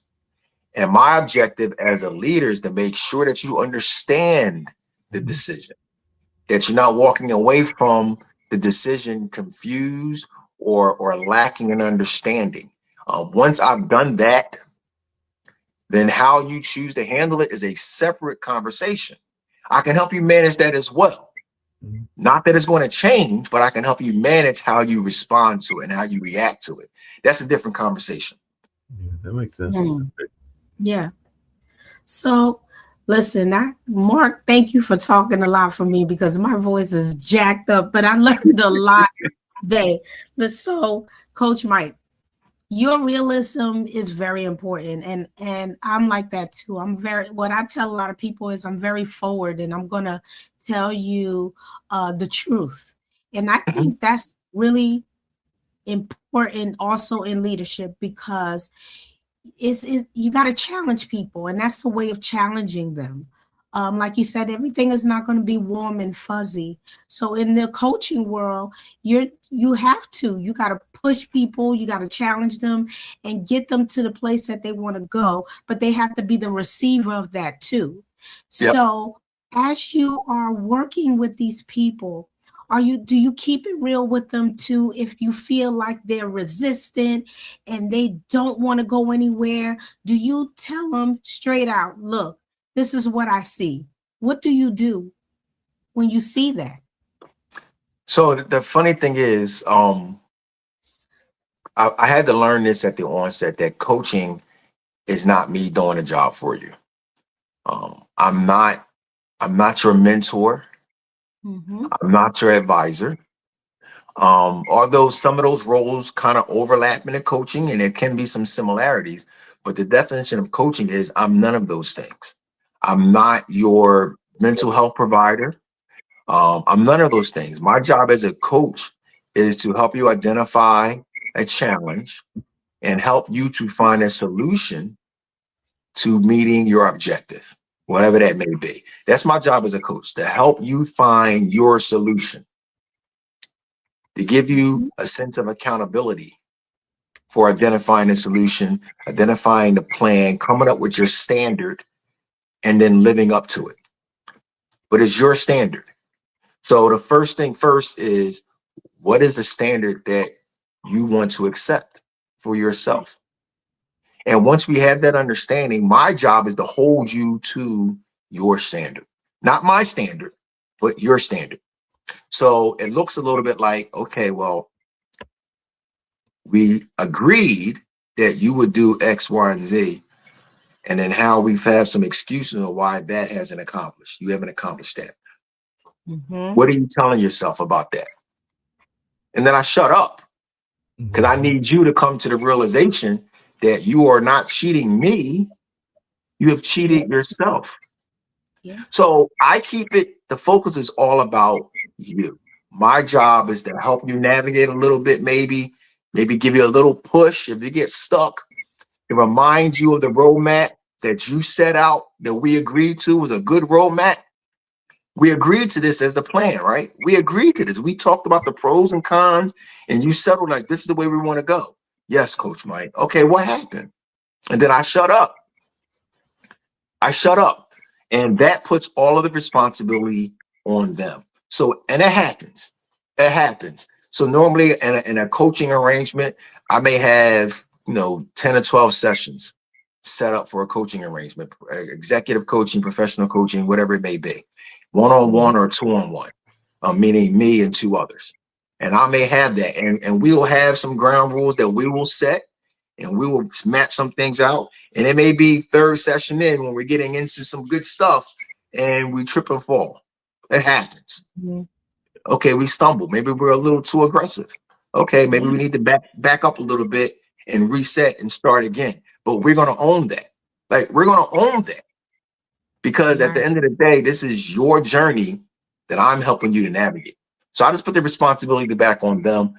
It's a learned trait, because you want to get in and help. No, this is what you need to do. No, my job is not to tell you what to do. Now, my experience, I might try to lead you a certain way that I know is probably preferred, but I need you ultimately to make that decision that this is the way you want to go. Because at the end of the day, you can't blame anyone else but you for the results. Right. That's right. I take all that away. Yeah. And so, yes, I'm not necessarily nice about it. I have my own personality that comes out. I'm very unapologetic about it. Like I said, I'm a little condescending at times. I'm not your motivational speaker. Now, I may say something that motivates you. That's different than me looking to motivate you. I want to give you what I know to be the truth, that medicine. that, and it may be sometimes bitter, like I stated before. That's the objective. So it happens. It happens in every relationship, every coaching arrangement, every coaching relationship that I have. It happens. But once we get to know each other, and I say something that you might say was a little slick, and then I'm gonna pause and I'm gonna laugh, and then you're gonna laugh and say, "Okay, I see what you're saying, Coach Mike. All right, I gotta stop playing around. I'm tripping. Let me get back. Let me get back. Okay, are we good to finish, or you want to pause? Nah, let's go. I'm good. Okay, let's go. Right. Now you know what? I do need to pause. Let's cut it short right now. Let me go back and fix that. And let me get back. Okay, go do that. Hit me back. Hit me back when you're ready.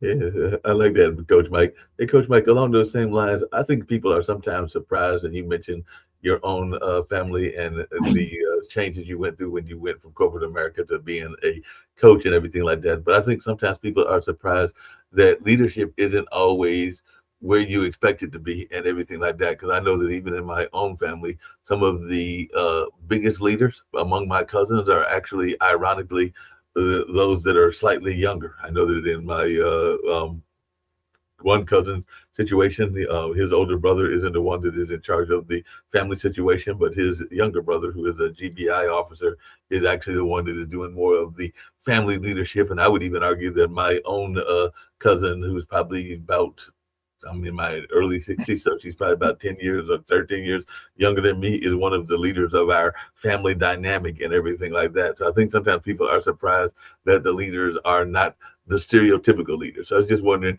your thoughts around that, because I think sometimes we don't give enough voice to the youth, and we think that they're automatically not going to be the leaders. But I can tell you from my own family that I've seen that sometimes the youth have better voices and everything like that. And I don't mind the fact that Tanya is actually one of the family leaders, or that John is a greater leader in terms of his family dynamics than his own brother. And I would even say that about my own brother, that he's probably a better leader in my own family dynamics and everything like that. But sometimes people are afraid to give up those leadership roles because they've got those stereotypes based on ageism and age and everything like that. And I'm sure you saw that in corporate America. But I just wanted your take on that, where maybe we don't give enough say to our youth leaders, and some of them are great leaders. I'm thinking there's even some 20-year-olds that can outthink and probably outmaneuver me in leadership and everything like that. But I just wondering your thoughts around that.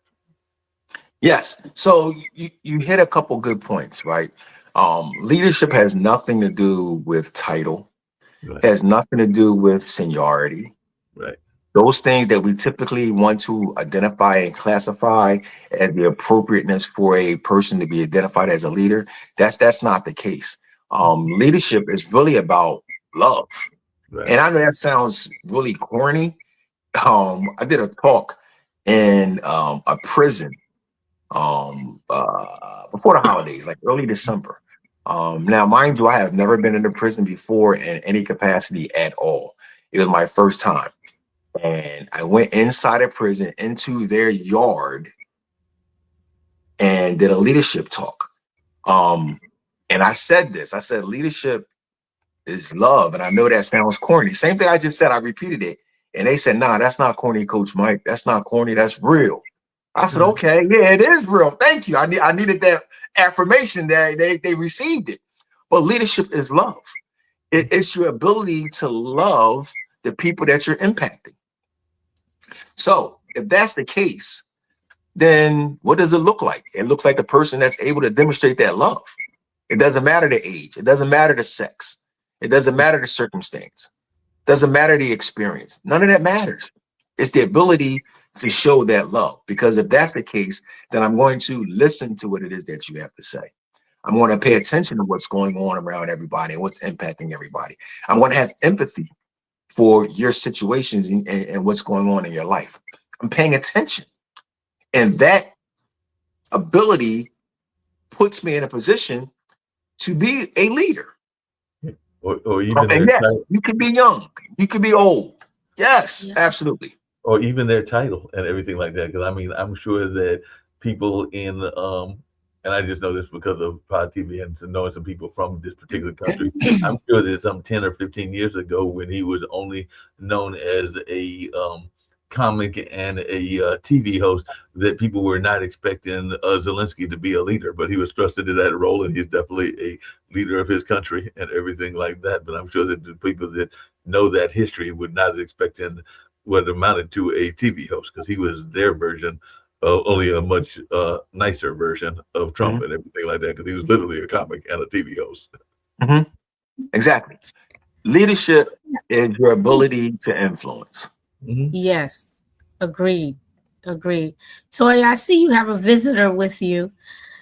She insisted Hello. on coming. Your grandbaby. Hello, Jordan. You say hello, Jordan. What are you doing on this show? She insisted.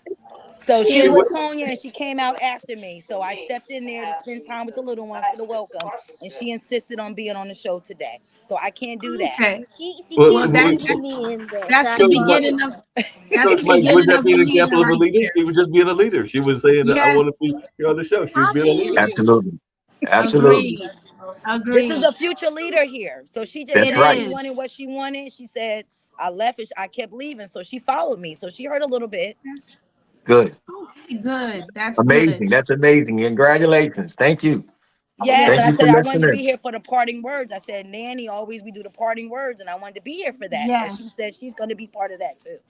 Awesome. Okay, so Coach Mike, I do have one more question for you before before we part. So my last question for you is about what is next for Progressive Traditions, Leadership, and Coaching. What's up next for you? That's awesome. Okay, so right now I'm focusing outside of clients and things of that nature. I have 3 focuses. My first focus is I established an online community called the Progressive Leadership Community. It is an online presence where the focus is 100% growth, development, positive encouragement, positive conversation, positive feedback. And I love that. I started that probably less than a month ago, around about a month ago. And I love that. So that's something new for me, that's having this online presence and just being surrounded by people that enjoy adding value to other people, right? That's my mission. The other thing I'm doing is I have what we call a weekly newsletter. It's called The Collective. It's a weekly leadership brief. And ironically, it talks about different leadership topics, and it comes from a corporate America perspective versus a non-traditional volunteer-based, nonprofit-based leadership perspective as well. The same topic that we look at from 2 different perspectives. So that's a weekly leadership brief. Now, I also have boots on the ground. So what I have established is in 3 different communities throughout the state of New Jersey, Jersey City being one, Bridgeton, New Jersey being the other, and Lawnside, New Jersey being the third. I have what we call as a leadership community talk, where the movers and shakers, the grassroots leaders, the public figures, whomever, can come together in a forum to talk about leadership topics. It's really the mindset of taking a leadership conversation from the boardroom to the community.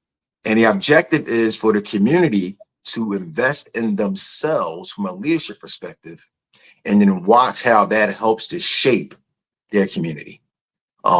Everyone's invited. It's a free event, and I do that monthly in Jersey City, Bridgeton, and in Lawnside, New Jersey.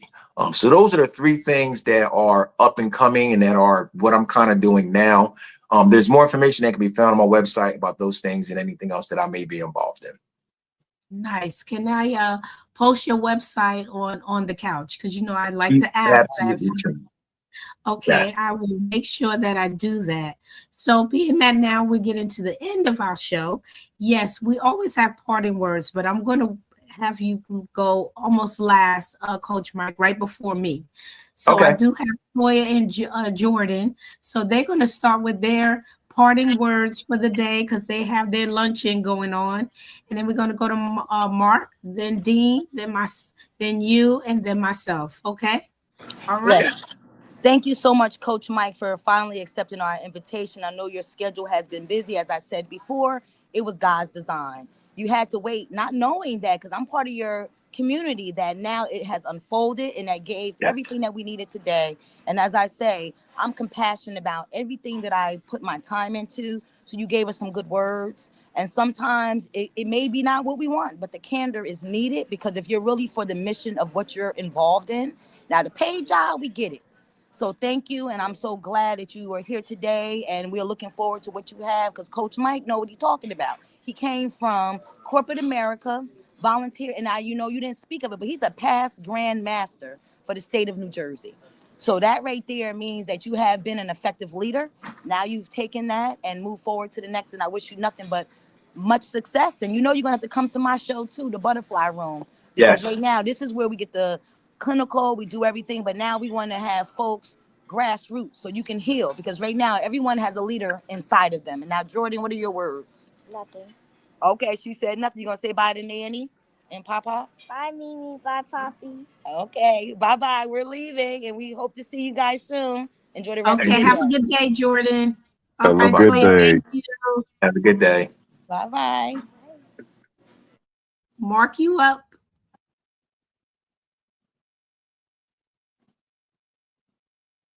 We lost your voice, Mark.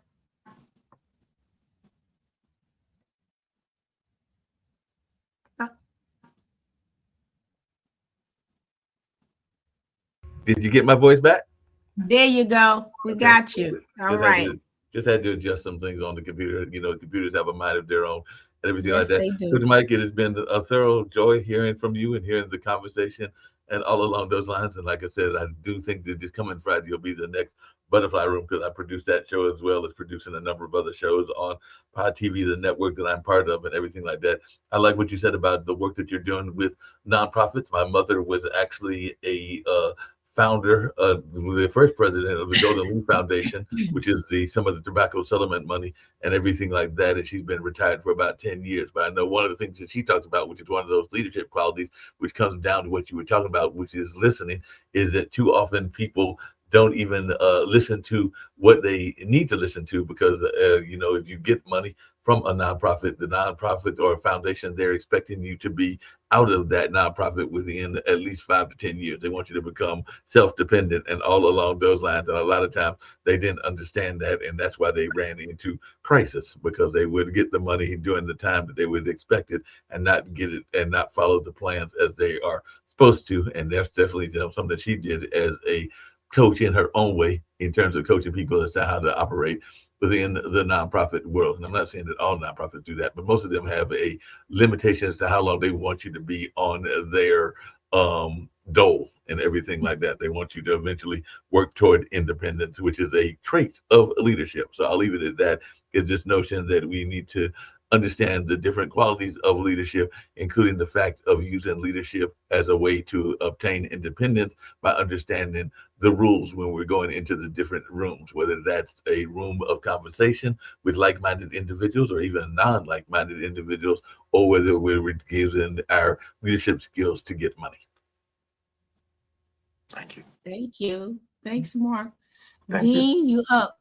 You know what? I do drop in, and I did drop in. Most words for Coach Mike. Thank you for coming to the couch today with Dr. Diamond. But I guess if I had last words, do what you like to do. Do what makes you happy.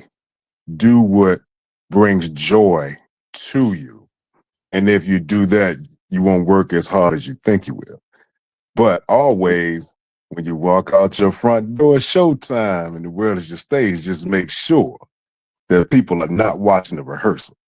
That's it for me. It's the six-man Dean Geronimo. Dr. Diamond, take it away. Thank you. Coach Mike, you up. Your parting words for today.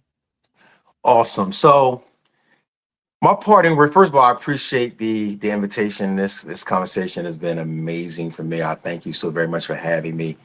And I'm appreciative of it. My parting words is somewhat of a coaching tip. And I kind of use this conversation anytime I'm invited or I'm talking to people that I haven't met, or in this conversation in general. I stated earlier that the first person you have to be able to lead is yourself. Before you can help the world or help organizations, teams, whatever, you need to be able to have an impact on yourself and lead yourself. In doing so, I've come up with a a concept that helps me, and it's very simple. I call it a 3-word mantra. It's 3 words that I've developed, that I've found, that I've identified, that speaks to my values and speak to things that I want to accomplish, and it speaks to who I am and who I identify as a person, that allows me to go out and help, aid, and provide leadership and be able to be of value to people outside of me. And my 3 words are simple. It's presence, it's courage, and it's energy. I want to have presence every time I step out there, wherever my feet are, that's where I'm paying attention to. I want to have energy because I realize that people feed off of me. So I want to make sure I'm giving them energy and that positive feedback that they need. And I have courage because I don't believe in fear. I don't believe in fear. I welcome it. And in the absence of fear, you can't have courage. So those are my 3 words. So I'll leave with this amazing audience and everything we've talked about today. Find your 3 words. And when things get tough, when things get challenging, as they will inevitably happen, then you use those 3 words to give you your baseline, to give you your anchor, and to bring you back to center so that you can keep pushing through. So that's all I have. I thank you so much. And this has been an amazing experience. Thank you for joining us on the couch. And I hope in the future to see you again on the couch. We would love to catch up with you and get, the updates of your 3 accomplishments that you have just put in place.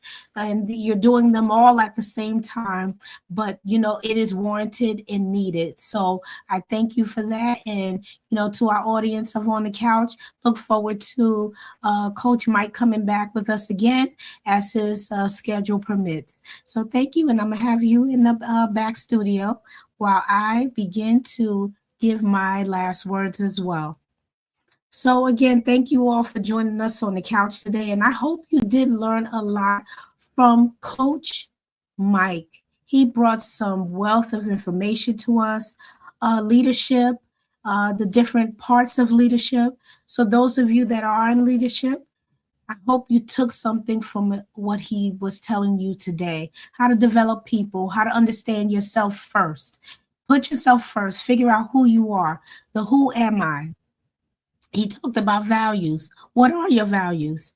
Because you have to remember what you give out is what you're going to get back. So if you got this energy that's rough, tough, cut off, dismissive, you're going to get that energy back from those that you are leading.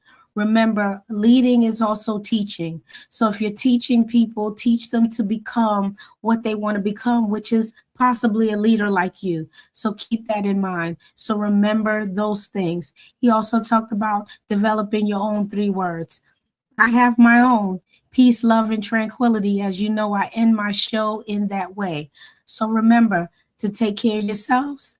And I hope that you take a lot from what you received today. Take it, utilize it as a tool. Remember, his website will be posted on the couch. And, you can always reach out to us for topics that you would like us to talk about. We had a wonderful day here with Coach Mike. And again, we hope to see him again. You all take care of yourselves. Peace, love, and tranquility. And we'll see you again on the couch. Take care, everybody. Thanks so much for tuning in to another episode of On the Couch. I hope you enjoyed today's conversation and found it as enlightening and inspiring as I did. Remember, the stories and experiences we share here are just the beginning of a much larger journey. Don't forget to subscribe on YouTube, look for the notification on Facebook, and find us on your favorite podcast platform. Your support helps us keep the conversation going and reach more listeners just like you. Until next time, stay curious, stay kind, and keep the dialogue alive. Peace, love, and tranquility. Take care, and we'll see you on the couch.